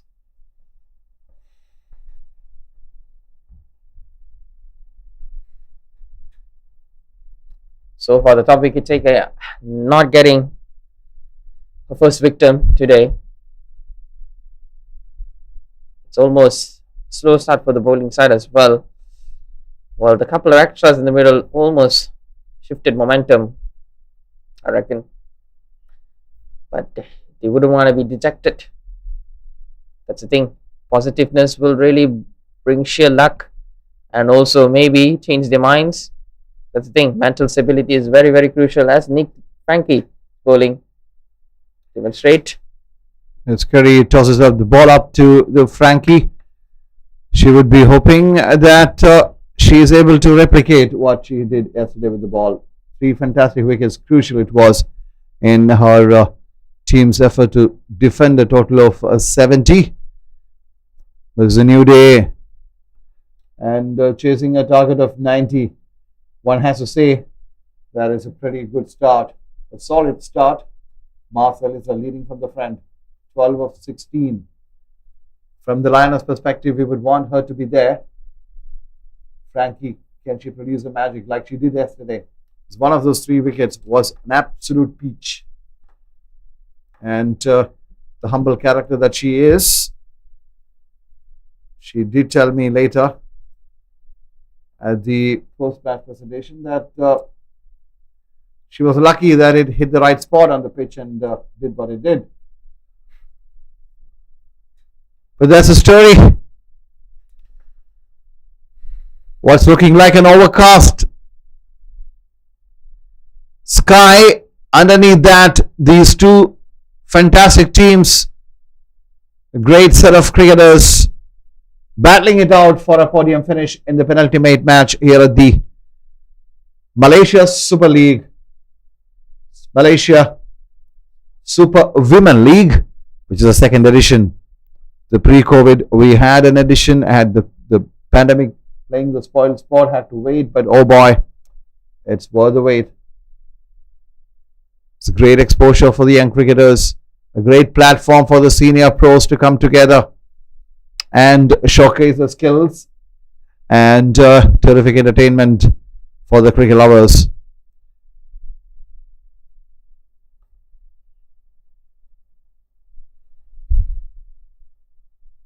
Frankie into the last ball, safely negotiated, 4 runs from her first over, 5 gone, 24 for no loss. 4.8 is the run rate and 4.4 is the asking run rate. Doing very, very well. It's highly imperative that they don't throw it away. Sometimes what happens when you get closer to the target, is pressure mounting. Coming close is one thing and finishing a match off is another. Both the teams have been there. They have won, they have lost, so they know what to do. And for the time being, Eastern Lioness looking pretty good. And from the Super Girls perspective, you want to prize a wicket. Where will that come from? Will it be Sunisa who's going to provide them with that? Let's wait and watch.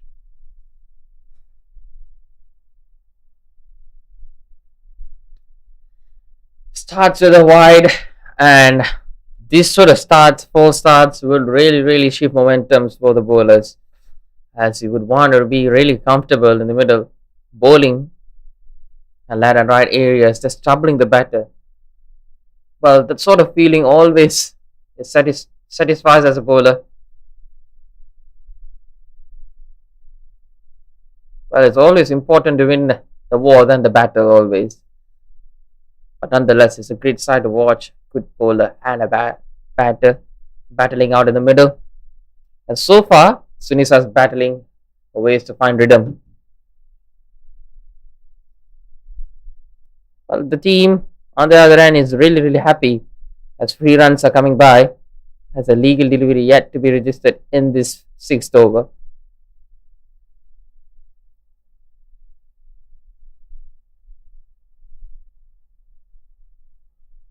Just nudging it. Chung. She's been more on the defensive side today, while she's just trying to extend her reign at the crease, putting a price on a wicket and not throwing it away. She's been very cautious and conscious in the shot selections she's played. Not very aggressive. At times she's been defensive. Again, she goes high. Well, she took the aerial route. Looks like she was really confident in that shot and working with great power as well. Chung there.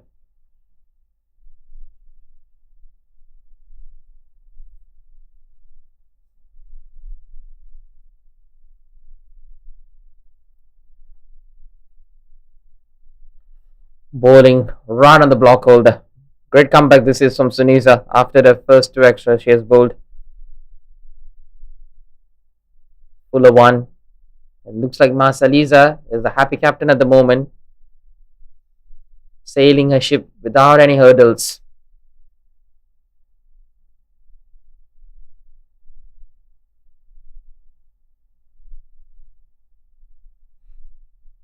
And a run out chance. This should be a close one. No. A much better throw could have seeked their very first wicket. Instead, it was fraction wide of the wicketkeeper. Was very out of her reach. Couldn't collect it. Nonetheless, a great backup.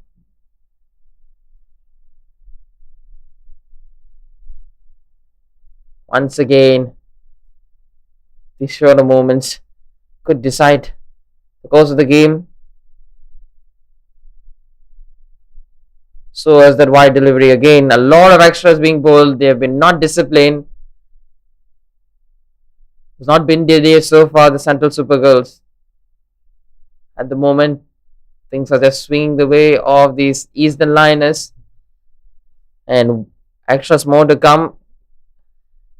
The task would be one that hard to be climbed for.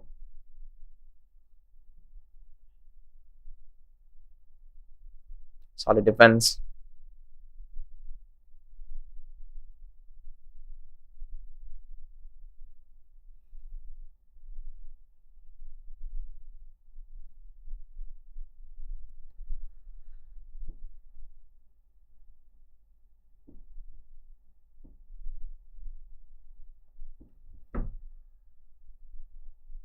Well, it's really nice to watch how Chung is batting. He's just trying to defend it and almost like teasing the bowler. Well, like sort of giving her a challenge there.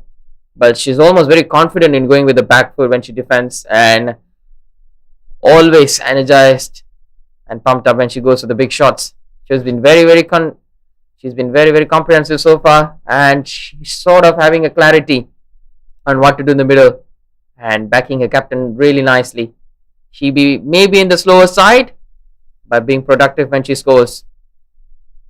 It's just that she shouldn't be blocking a lot of deliveries. Maybe patch a boundary in the loose deliveries or the bad ones. So far, it's not been the bowling that has troubled them. They've been bowling well. It's just that the extras that it's letting them down. Nonetheless, the proceedings of the power play has come to an end, and Frankie to continue form the golden end.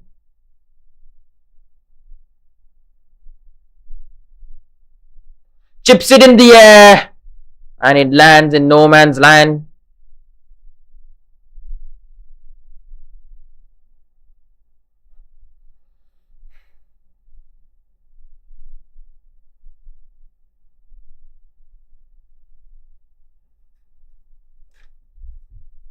So it's Frankie who's given the job to get the wickets, and so far that has been a slight problem for the ones in yellow. Haven't got the wicket yet. Looking for the first one, and yes, it has come in right time. Mahazaliza. Well, I have to beg your pardon. It's Chung who's gave herself some room, trying to play it on the onside. Unfortunately, she completely misses and has rattled the middle stump.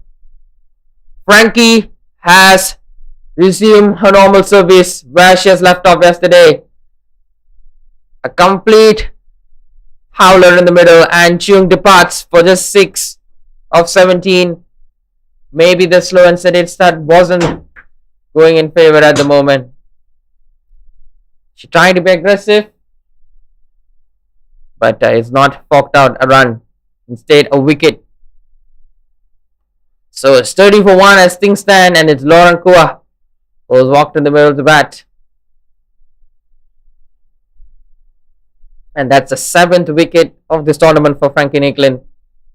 The 19-year-old Aussie is fairly delighted with herself.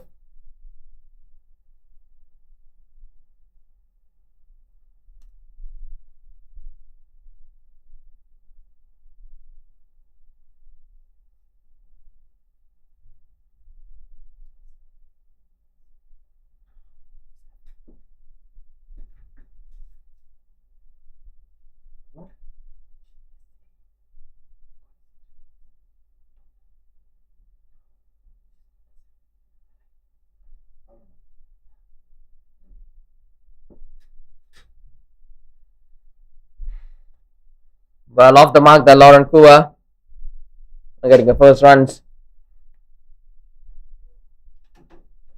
Well, looks like they've pulled the strings and tightened up the screws there. And it's none other than Frankie Nikki they've gone to trust for. And she's really earned her place in her squad. Look at that. Good defensive work by Mazaliza. It's up to Lauren Kua, and Mazaliza would want to stitch up and maybe get to the score, as things are not looking that hefty. Still a long way to go for the Eastern Lioness. Just 59 needed. Again, just tilted in the air, not getting the timing Mazaliza wanted. Is just trying to nudge around the corner. It's almost the sort of lull in the team who's batting second, that they have the sort of pressure. Maybe this total cannot be breached. It's sort of the mindset and the back of the mind that is causing them not to score the runs. I've seen it in the past 2 days. Scores above 70 and less than 100 being a formidable target. It's almost that the team who's putting the score, or maybe setting the score, which is for most of us is a bit below par, sometimes sets the bar high.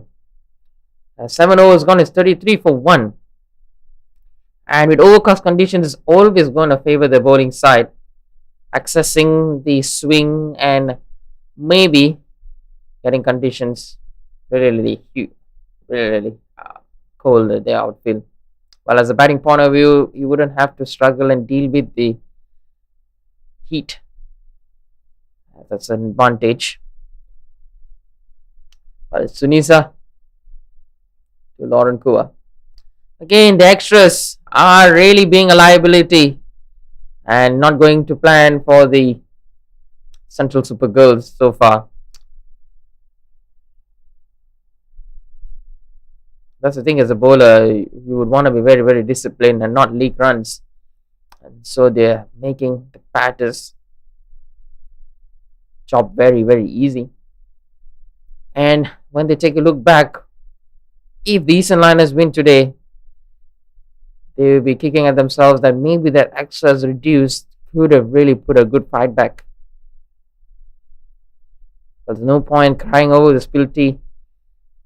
Is that they could have to move on and maybe tighten up the screws and address the issues amongst themselves. The skipper has to navigate them well.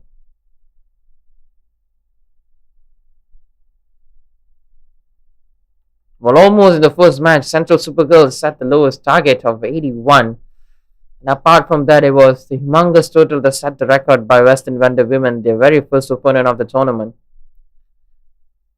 scoring 158. And apart from that, it's been low scoring thrillers and has really lightened us up. Few steps down. Premeditated shot, that one from Lauren Kua.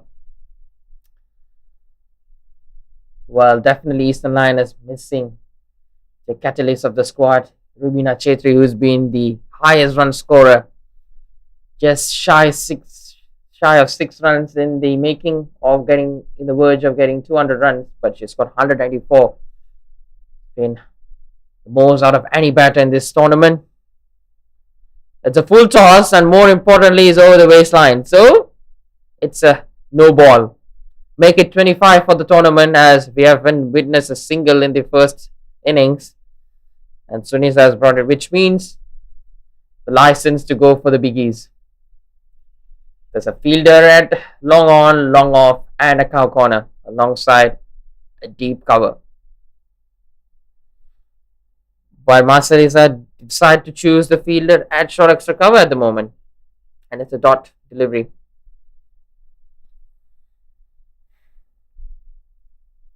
Well, that's the kind of thing as a bowling side. Extras are really deciding factor.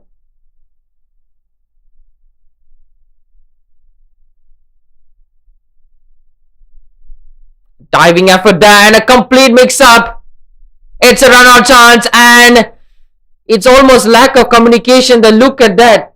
One batter has made it to the other end, and Mazaliza knocks the pad with a bat. Well, she's frustrated with the way that the non-striker has done. Look at that. A diving effort, not knowing what sort of clue is happening. She's almost clueless. And Lauren says that the skipper should stay there, and at the moment she's been packed. And now the Central Super Girls believe that they could achieve, and that the game is evenly poised at the moment. Well, Masaliza wouldn't want to go in the most cheapest of fashions. But one has to say that this is the start that Central Super Girls are looking after. Maybe a slow and steady start, but after the power play, it has brought immense fortune. 7th over, now the 8th. A wicketed over so far. All the most unfortunate of runouts there. Almost comical to watch. But that's cricket, right? It's funny at times. So Skarma Dema, who has walked into the middle, is 36 for 2. And now surely they're feeling the heat in the middle.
Don't have these ornamental add-ons.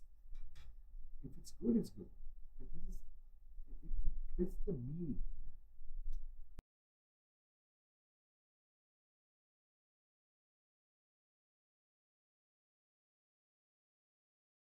Has opted to serve the ball from the Golden Hope end. It's a good start for Curry Chan.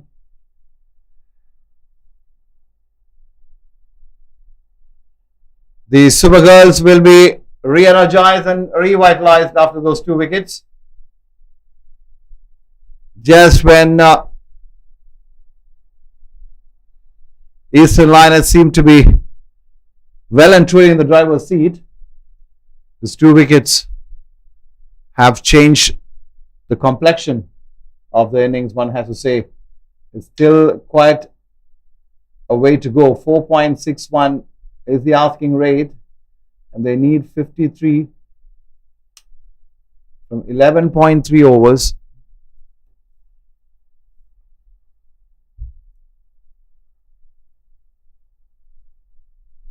The sun has been playing a bit of hide and seek. The times when it looked really bad, the overcast, and then all of a sudden you see bright sunny shades everywhere. But generally it's been a pleasant day for cricket. Not too hot. Karishan doing a fine job here. She's rushing through her over. She does that with her left arm orthodox spin. In the air. Wanting a second run, the batter, but saying no, the other one. That brings us to end of over number 9, 37 for 2. 53 needed of 11, that's 52, I beg your pardon, needed of 11, that's equation. Relatively 2 new batters out there. This has the making of a very good finish.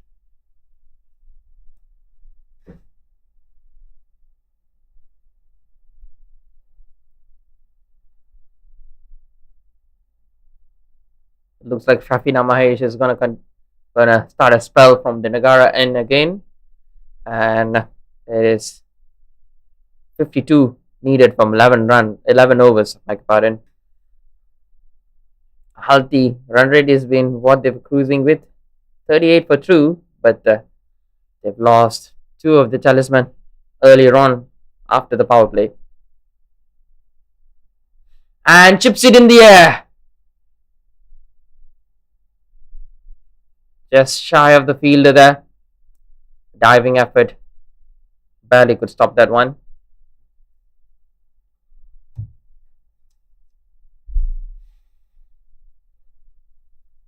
Worried camp there.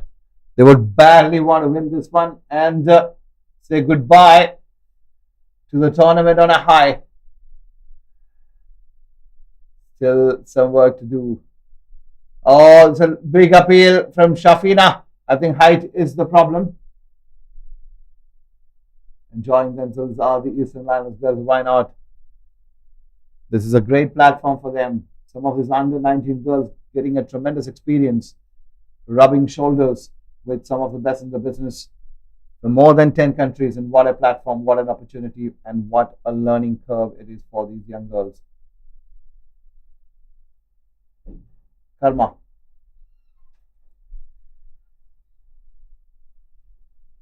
$50 needed of 10.3. The asking rate is 4.76. Again, it's time, that phase where you need a rebuilding of sorts, steadying of sorts. The good thing about the Lioness innings is the fact that the asking run rate is still under control. They are there and thereabouts in terms of keeping up with the run rate. Oh! Dara hit would have been close. And expression on the captain's face tells you the story. I think it would have been out. The batter taking it a little easy. Look at that. Dara hit and it's gone. Kerry Chan realizes it. If this partnership will be maintained going at this rate, we are in for a good finish. Remember, the last couple of days we have seen very low totals being defended successfully. Oh, that's out! There's no doubt about that one. In good areas, there's an extra bit of bounce. Hit the right area, the length was perfect. The edge was taken and the wicketkeeper doing the rest. Look at that. What is this LBW? Oh, the ball went to the wicketkeeper on the full. It looked like an edge. There's LBW there. That's what happens when you leave too much to chance by not moving your feet. The ball was in the right area and the right result for the Super Girls. And there comes a drinks break, which means it's a 10-over mark and 10 hours to go. This has the making of a great match, a great finish. To take you through the proceeding for the next 10 hours, along with Dinesh, it will be Sharma.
Well, an interesting contest right on the cards there for both the teams, Eastern Lioness and the Central Super Girls, who clinched their very third wicket in this over with the brilliance of Shafina Mahesh.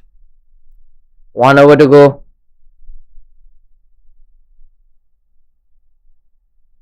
Full, straight, defended. So that's 10 overs gone. It's 41 for 3. And welcome on board, Sharvin. Good morning. Good morning, Dinesh. Quite an interesting game. The important wicket for Eastern Lioness, Mas Alisa's wicket, turned the game around. Definitely going to be a hard chase for Eastern Lioness.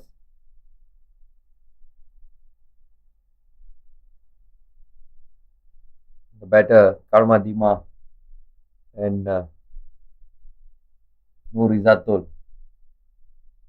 Still 49 needed in 10 overs. Well, this has missed everyone. Missed the bat.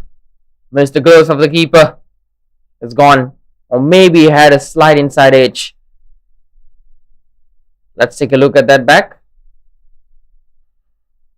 Was absolute peach of a delivery from the skipper. Just angling away from the batter right there. What a delivery from Carey. Well, it's almost identical. And this could be a run-out chance, and that should be close. A shake of the head from the umpire there. Was a tight one. Desperate of a single.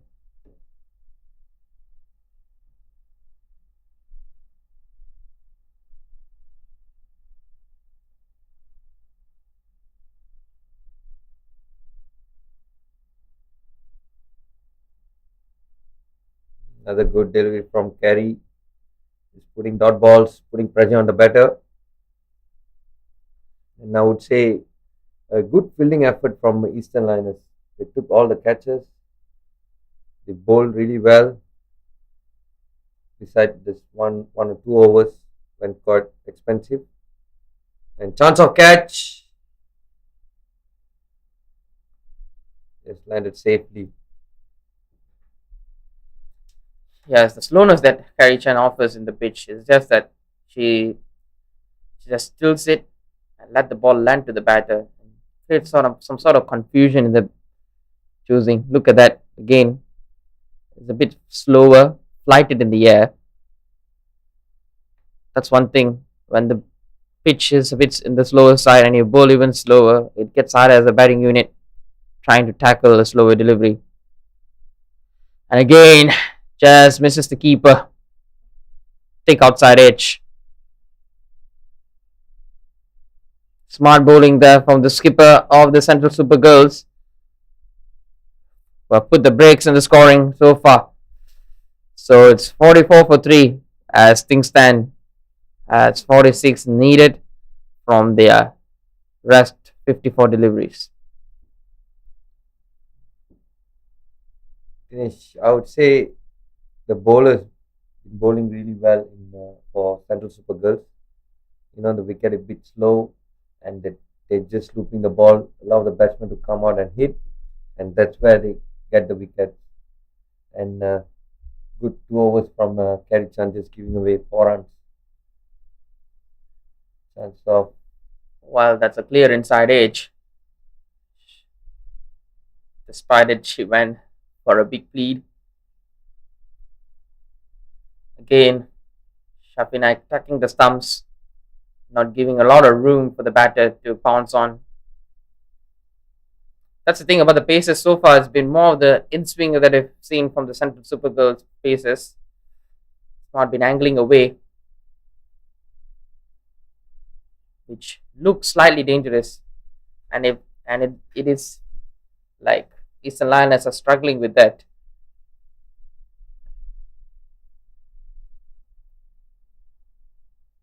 so far in this tournament, the highest run scorer for this tournament, Rubina Chetri with 194 runs. And she's injured. She couldn't play in today's match. Chance of run out. That's gone. What a piece of fielding from the skipper. More like a suicide run. And that's the end of Karma Dima innings. 5 runs with 15 balls. And Central Super Girls been putting a lot of pressure, as we always mention about dot balls, putting pressure on the batter. When you create dot balls, and that's the time you'll get wickets. Well, it's almost a slight confusion in the middle, whether to go or not, but they were in desperation, and desperation just get under their skin in this occasion, trying to go for one. They know that the target was within their grasp at the early stages, but after that, things were just slipping out of hand, and again, looks like a collapse at the top order. Unable to further the innings, and they've paid the ultimate price, their wickets. And this one, again, complete lack of communication. So it's no remand with no Risotto in the middle. Shafina getting the second wicket, but not. It's a run out.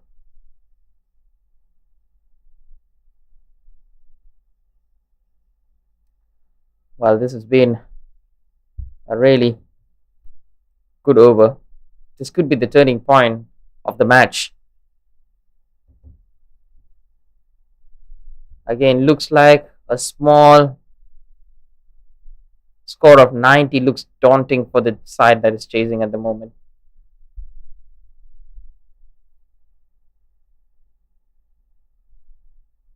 A good delivery from Shafina. So far, 5 dot balls with the wicket. Scoreboard is being stagnant at the moment.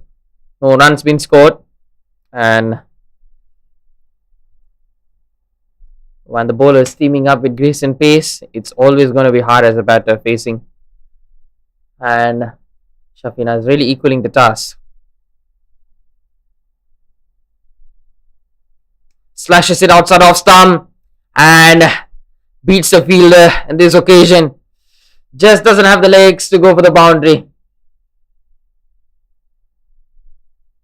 Well, that's the story of the 12th over.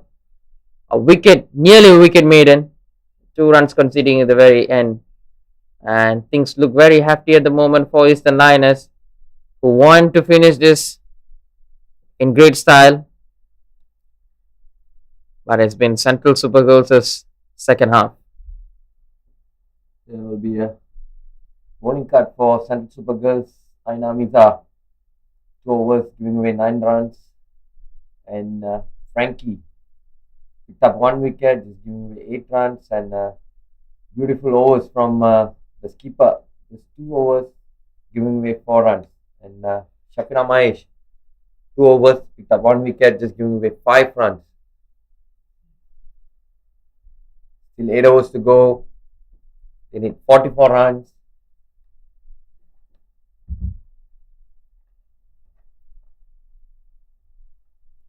Around the wicket goes Frankie.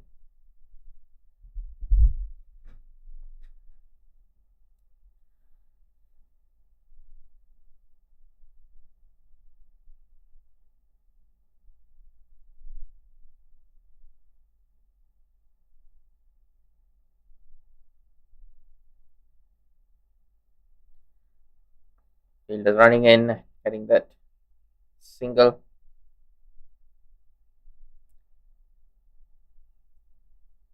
Noriman off the mark with a single.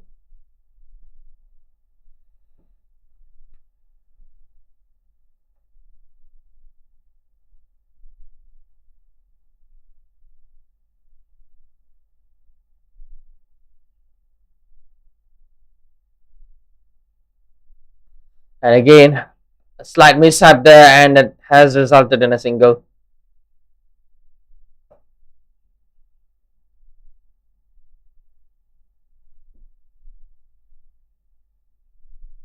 Quite interesting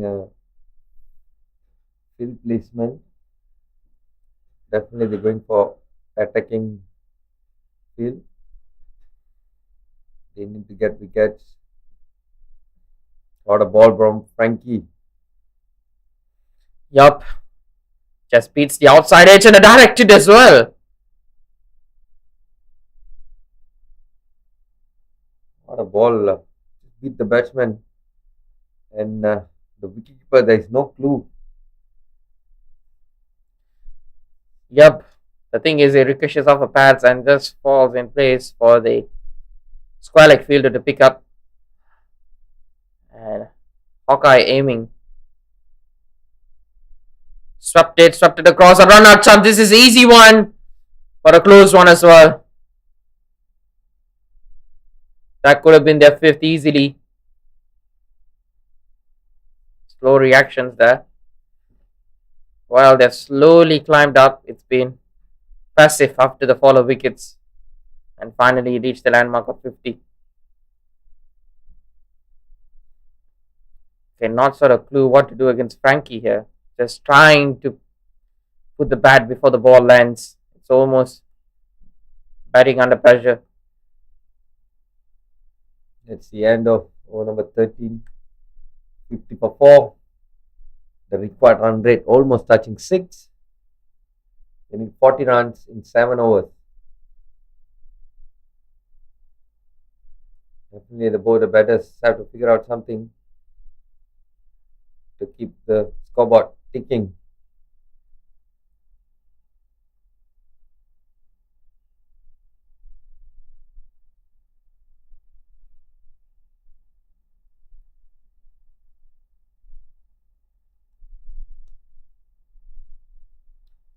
Shafina to continue. There's almost reverse swing, like there's a ball that was going away, then out of sight and coming back in. That's what happens when the ball gets old. You're able to really unlock that sort of variations. It's almost coming naturally for Shafina with the action. And she's bowling a decent pace. Sometimes the deliveries are really hard to play for the ones playing top order.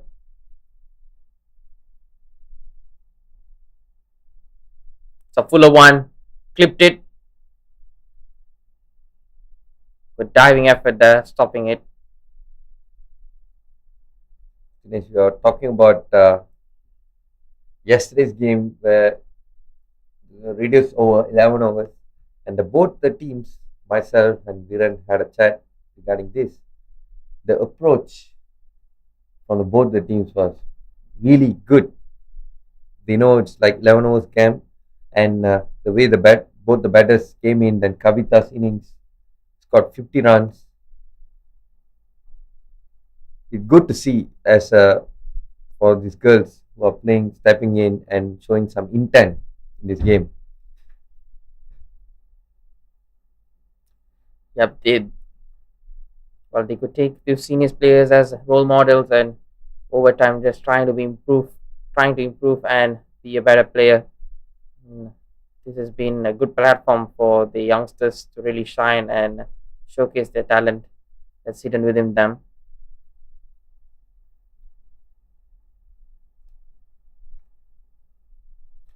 Wonderful 9 and length from Shafina, almost missing out the outside edge.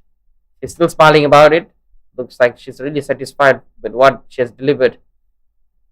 Let's take a look at that. Angling in, swinging it away.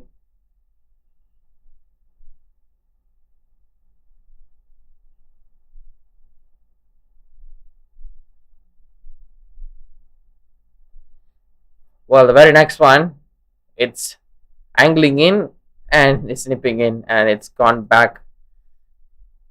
So it's a wide delivery again. Wide followed with a dollar and now wide again. Even Pooja's bowling been wonderful. The stock ball, the in swinger, and she's been a leading wicket taker in this tournament so far.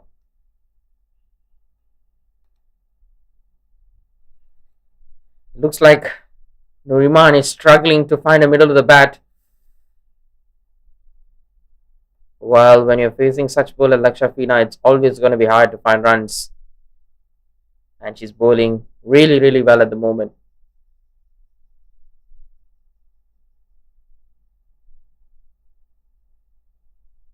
And it was a matter of time. And Shafina's well within happy. And look at that smile on her face, getting her second wicket of the match. It's half the side being packed. And latest depart is Nuriman. Well, she was trying to fish outside of some no sort of feet movement. And she's done and dusted for just coming one off her settlement deliveries. Here's the extension of what has happened. Steady run up. Land at the same area that she's been bowling. It's just that it's been a bit nipping towards the left-hander, not going away. So she's very within happy and looks like a game on here for the Central Super Girls. Still required run rate 6 runs per over. And at the same time, Eastern Lioness has been losing wicket. As we always talk about partnership, we need partnership in shorter format games. At least 20-30 runs to chase the target. Wide delivery from Shafina Mahesh.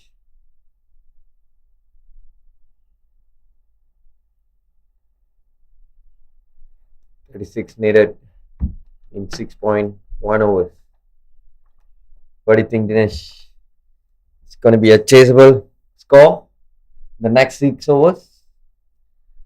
Well, it's definitely chaseable if they start to hit these boundaries, which has been kind of dried up. And as the sun showing a little, it shows signs of good batting conditions. And yet they boss the bowling. Look at that. And she says, who's boss?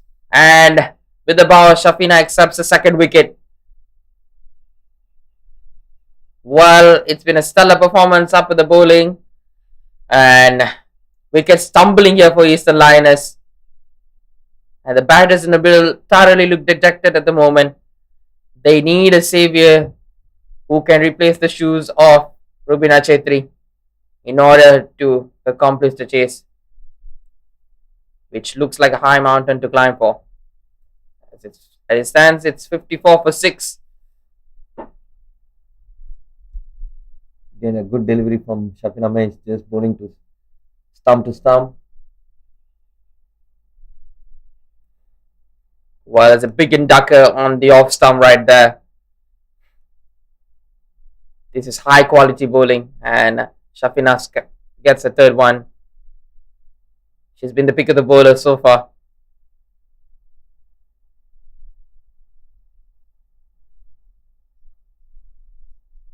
It's a run ball game. 6 runs needed every over. And someone need to put their hand up and chase this score. Izzatul and Nuradani.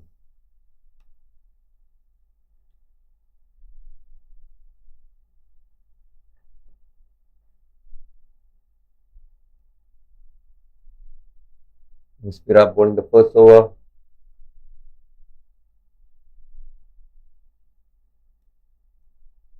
Looks like they're giving opportunities for everyone to bowl today. And Muspira has walked in the middle to bowl. And she's rocking it with some spin action. So it's no Rizatul, the only settled batter at the moment, scoring 6 off her 10 deliveries. And it's a tossed up one. A juicy full toss, but couldn't get the timing that she intended.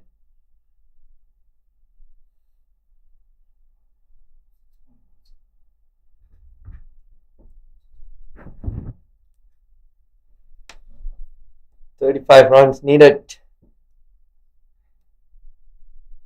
Fatin Fakia. Another beautiful shot. Juicy full toss again, and they're running hard. Definitely they'll make it to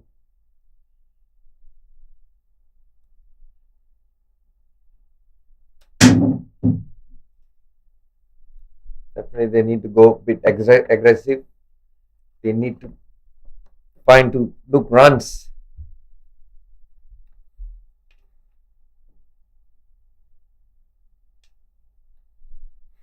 Well, way outside the line of off stump. That's almost like a teaser. Again, the feet movement has been stuck at the crease. Just throwing the bat at it. The full one. One knee down, trying to heave it over the leg side. Just get a run of it. It's almost clueless for the batters on what they're doing at moments. They're trying to just go with the bat. Not very promising in their shots.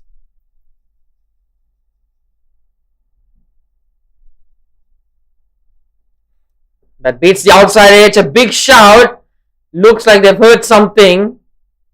But the umpire is not interested in this one. So it's 15 overs gone. And the asking rate looks fairly concerning for the Eastern Lioness. 32 needed in last 5 overs.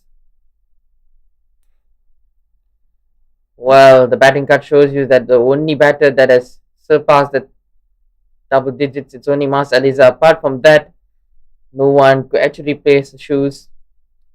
Well, it's kind of sad to see that she had been departed in the most unlike fashions, being run out and not the best of communications.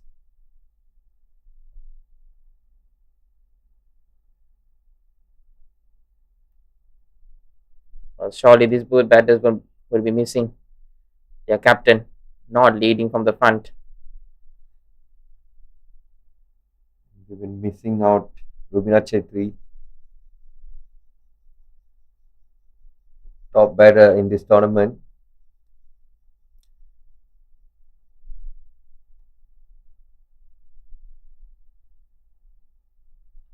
Well, almost stopped it on the stumps there. Going for the big drive. Only can find the inside edge in this occasion.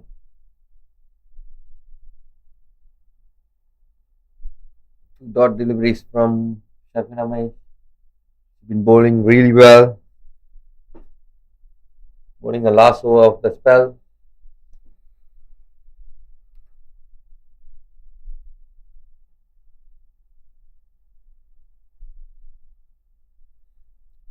Well, this one again, just a wobble seam delivery. And very well bowled. 3 dots pile, and this again asking rate is slowly increasing, and it's been a really hard task for the batters in the middle. And so far they are not looking very confident in the way they look, not finding the shots, and almost a very tight field. No one above the 30-yard line except for third man. Again, flash outside off stump. Very uncertain on playing the shot. Again, trying to go for the big heave.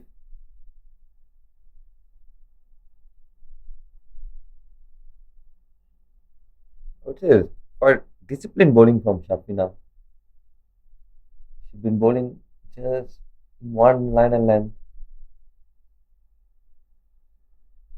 Well, that's almost the key trait as a bowler. You are very well aware that bowling precisely is one of the key traits of a bowler. That's when the discipline comes. It's almost a muscle memory kind of training that a bowler goes through, and that's what makes a better bowler and stand out from the rest.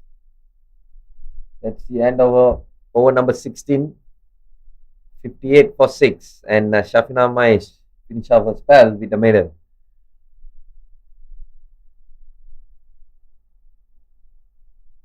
Make about another ball. It's been a killer of a performance from Shafina there, and she has a delivery to go.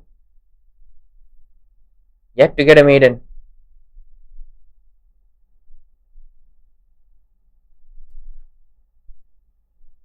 Well, who would have had a second thought that she wouldn't finish the maiden? That's an absolute pearler of a delivery to end with. The batter could only just leave it away. 3 wickets, giving away just 9 runs in 4 overs. Spectacular figures there. They almost need fireworks of a 4 overs for a win, and 32 needed of 4. It's coming right down the wire.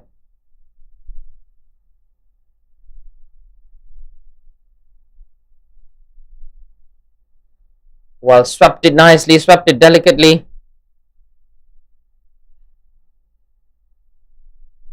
Thoroughly good job done by the fielder at the deep.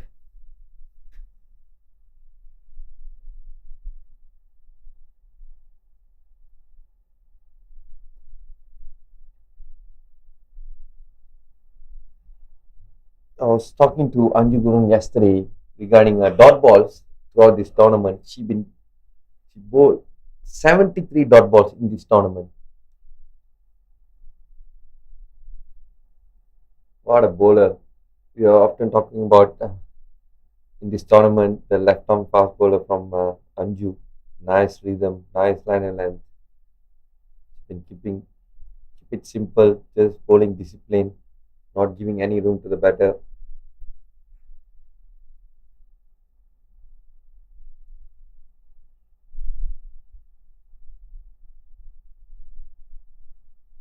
Still 29 needed in 3.4 overs.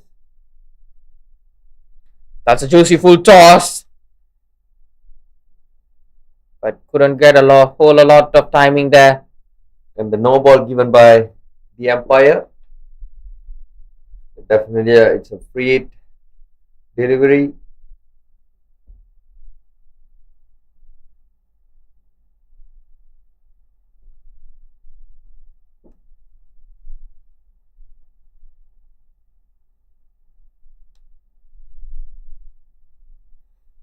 They need a boundary of this no ball. Well, she actually dragged the length a lot in this one. Dragged too much, but couldn't make good use out of it. The batters just dealing with singles and doubles, which the Central Super Girls wouldn't bother with. And again, just sweeping it, and up in the other end. Again, not the best of throws, and slow reaction there from the fielder, but nonetheless, Nurizatul moves to 11. The second batter in the Eastern Lioness batting order to reach double figures.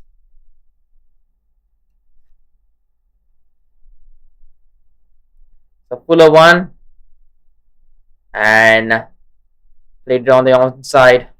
And this is a run out opportunity, and it is a run out despite a slight fumble there by the bowler who wants to dislodge the bails, and not the best of running has cost them another wicket. Let's take a look. Good feeling, good throw, but there was a slight hesitation there going for the second, and crumbling apart when making the ground. And so as the batting order has been crumbling for quite some time.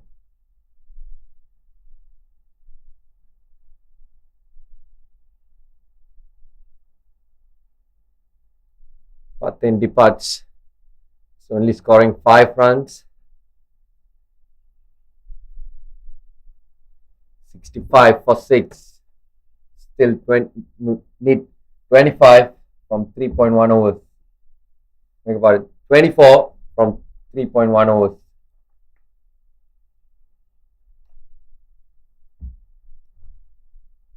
Definitely Nurizatul have to do something.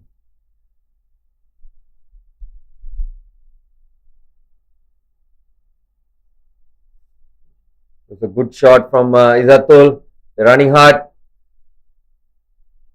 Comfortable to will end the over. 68 for 7. 17 gone. 3 overs to go. They need 22 runs.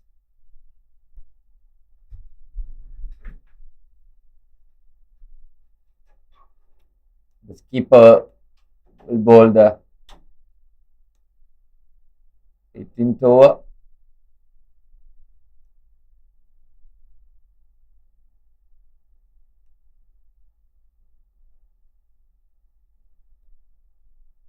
Definitely they have to try hard. Have to look for ones and twos. Maybe a boundary this over. Got the one. Koran off the mark with a single. And the skipper been good in bowling today. 2 overs, giving away 4 runs, and with the single in this over will make it 5 runs of a spell. Good shot from Izzatul. They're running hard. Definitely will be a 1. 20 needed in 2.4 overs.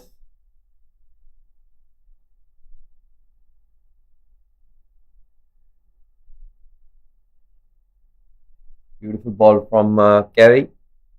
Beat the batsman. She knows the wicket is slow. Giving pace to the ball. It will be easy for the batter. Trying to loop the ball and let the batter to come and fetch. And chance of catch. Gone. Koran. That will be a wicket number 7 for Eastern Lioness.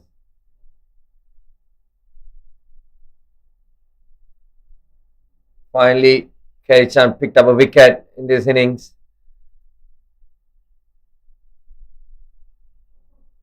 Again, a slower delivery, not giving pace to the batter.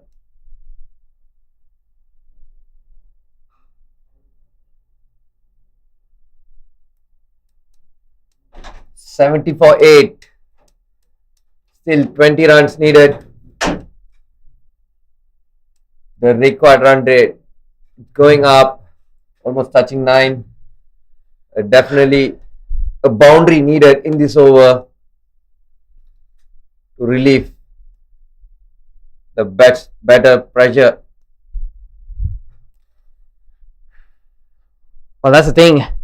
It has been not the end that they would want, the Eastern Lioness. They would want to offer some resistance, but it's sort of been a big trouble.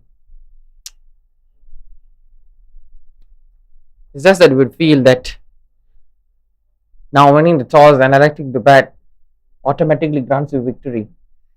It's almost been the kind of thing that we have seen so far through the tournament. Only one team has broke the shackles and go on to win when they were put into test to chase, and it was only the table toppers, Western Wonder Women, who I reckon would have a lot of rest and a lot of rethinking when they have given 2 days off as they directly qualify for the final. As things stands, it's 72 for 8, and definitely Eastern Lioness would need a miracle to chase this one down. That's the thing about the Western Wonder Women. The key trait amongst the players is the adaptability. On the day when the pitch was really sluggish, and as well as the surroundings, and when they lost the toss, they put up a mammoth score of 158, the highest amongst any team, which proved to show that Elsa Hunter is really sailing a ship well, marshalling the troops, and with that, looks like a cheeky stumping, but smart there from the keeper. Very, very critical, always alert, and it's always so important to really keep your senses above and be mindful of what's happening around. Well, it's that run out that actually changed the course of the game earlier on. Again, a complete miss, ricochets off the pads. That could have been a clear stumping. Again, a lot of missed opportunities. That's the thing. If Eastern Lioness hadn't thrown away their captain's wicket. They had put a price on it. Maybe could have done some repair, as there was less than delivery need, less the run needed ball. But they've come in the situation of that. So the most cleaners are pickups, and that's the thing. When you have lost your catalyst, your talisman, and you are asked to do the job with the remainder of the players, you would want to give your best. And Eastern Lioness haven't done that in their batting. And that's more like it. Looks like desperation coming under their skin, and they're being very reckless here. Like going back to their run out, they would fairly regret on what they've done earlier on. Definitely, Dinesh, it's an important wicket. And look at bowling from Central Super Girls. They've been bowling with looper deliveries, that the batter to come out and hit. But that was a Superman stuff there, really. We have seen with Joss Butler, Super Joss. And Najwa. So 40 needed. Well, looks like. How about they end this over with a boundary? Well, maybe they've pierced through the gaps, but I reckon there's a lot of bumpy roads along the way. So, well, that's the story of 19 overs gone. Well, this 12 needed. Well, in the modern T20s, 12 runs coming by is one of the easiest tasks. But so far, the trendsetter of this tournament says that below 90 is a score that has been a real struggle. The batters have been toiling hard. Could they make the batters, or maybe the bowlers, toil for the wicket?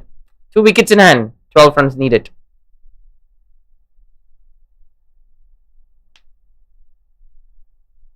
What do you think, Dinesh? Well, it's nothing of me to be thinking for. It's both the teams would want to think for themselves what they would want to get from this, get out of this. And what they would want to get out of this is a wicket, obviously. And Chan will be a fairly happy captain. Well, it was not the best of starts.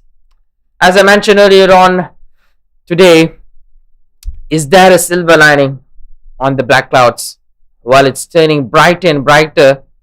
So is the ground, as so is the emotions, as the Central Super Girls were in contrasting colors, yellow. Look at that.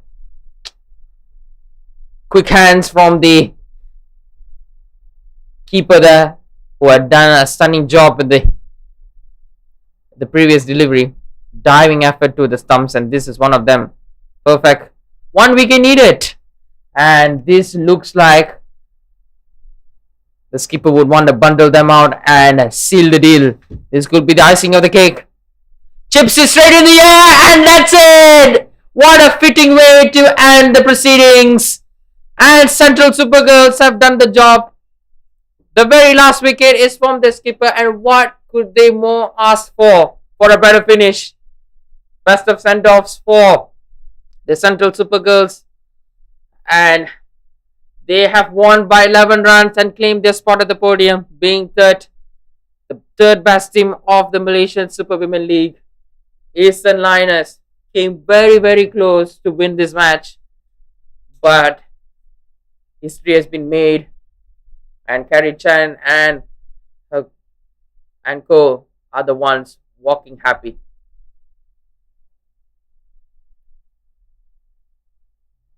Both the teams shake their hands. That's a gesture of sportsmanship.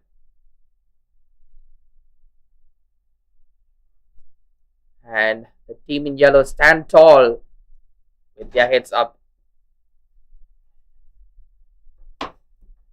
There will be a match summary. Central Super Girls won the toss, selected to bat first, and they put up a score of 89. And the highest scorer for Central Super Girls would be Aina Miza with 17 runs, and Shafina Mai 16 runs, and the skipper 14 runs. And the bowling For Eastern Lioness, Amalin picked up 3 wickets, just giving away 14 runs in 4 overs, and Lauren Kua picked up 1 wicket and followed by Koran, 1 wicket. And for Eastern Lioness batter, Nurizatul got 16 runs, and Mas Alisa, the skipper, 16 runs and followed by Nazatul, 6 runs. And the bowling performance for Central Super Girls, Karichan, the skipper, 3 wickets, giving away 8 runs, and she picked up the last wicket of this game. And followed by Shafina Mahesh, 3 wickets with 9 runs, and Frankie picked up 1 wicket. And end of the day, Central Super Girls won by 11 runs. So that's the story. Central Super Girls have won and they claim the 3rd spot of this Malaysia Super Women League. That's the end of the 3rd match plays. So after this, it will be the final that all of us are waiting forward for. And shortly, we'll commence you with the post-match interview.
Welcome to the post-match presentation. Yet again, ladies and gentlemen, defending a target of 89 and doing it in style, winning by 11 runs is the Central Super Girls in the penultimate match of the Malaysia Super Women League. And congratulations to both the teams, the Super Girls as well as the Lioness for putting up a great fight. Let me call upon the captain, Maz Elisa.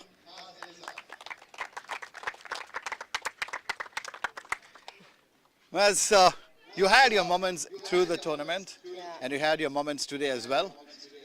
What did you think of 89, 90 as a target?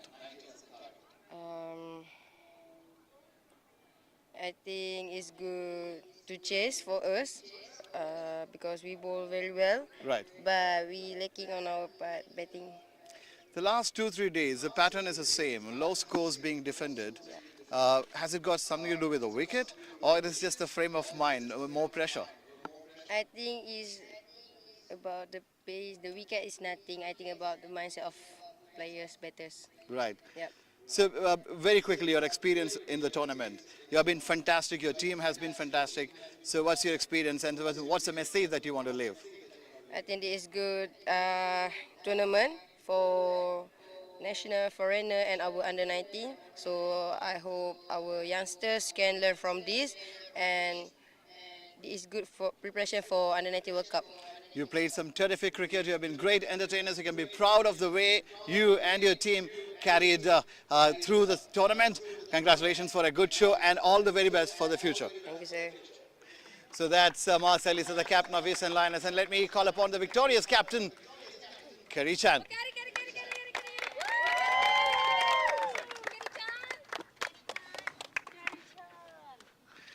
Kerry, congrats to start with. 89. What is the score all about? What did you think of it? Well, we know that the score is not really that high, but I believe that when we second inning, we will can protect those runs. Right. So what was the difference? I mean, going into that, they had partnerships. They had a good opening partnership, 20-odd runs. So what exactly were you thinking as a captain at that point? I think just make sure that we're being calm, and then because they're running fast between the wickets, sometimes it will like mess up our tempo. But I just tell the players also, and then the players doing well, that just control our own tempo and focus on the game. Right, you have been fantastic through the series, and you have a podium finish. So what's the experience like on behalf of your entire team? I think this is very amazing experience for me, like seeing a lot of the under 19, a lot of the like enemies to be the teammates. So I think this will be my life memories as a very important chapter for me, and then also I'm learning a lot and led me to learn a lot of new faces and then new friends here. You girls have been fantastic. You'd be very proud of the way you conducted yourself, carried yourself, and once again congratulations on the podium finish and good luck for the future. Thank you. And now it's time for the player of the match to give away the award. Let me call upon Mr. Rakesh Madhavan, a former player of Malaysia. He represents the national team. Rakesh, please be there. Thank you very much for joining us here. And on to the player of the match. We have had a few good performances. Maz Elisa herself with 16 runs. And we had Kerry Chan with 14 runs and 3 wickets. But for the crucial contributions with the bat and with the ball, it is Shafina Mahesh. Rakesh, please do the honors.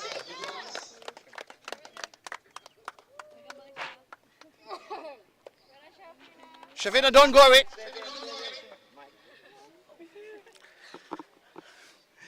It's okay. So how do you feel becoming a player of the match in a podium finish match? I think I just got to thank my teammates for supporting with the bat and with the ball. And it's just going back to basics like what the coach said and just flowing with the plans and yeah. So when you started batting, it was slow going. You had a strike rate of about 50-55.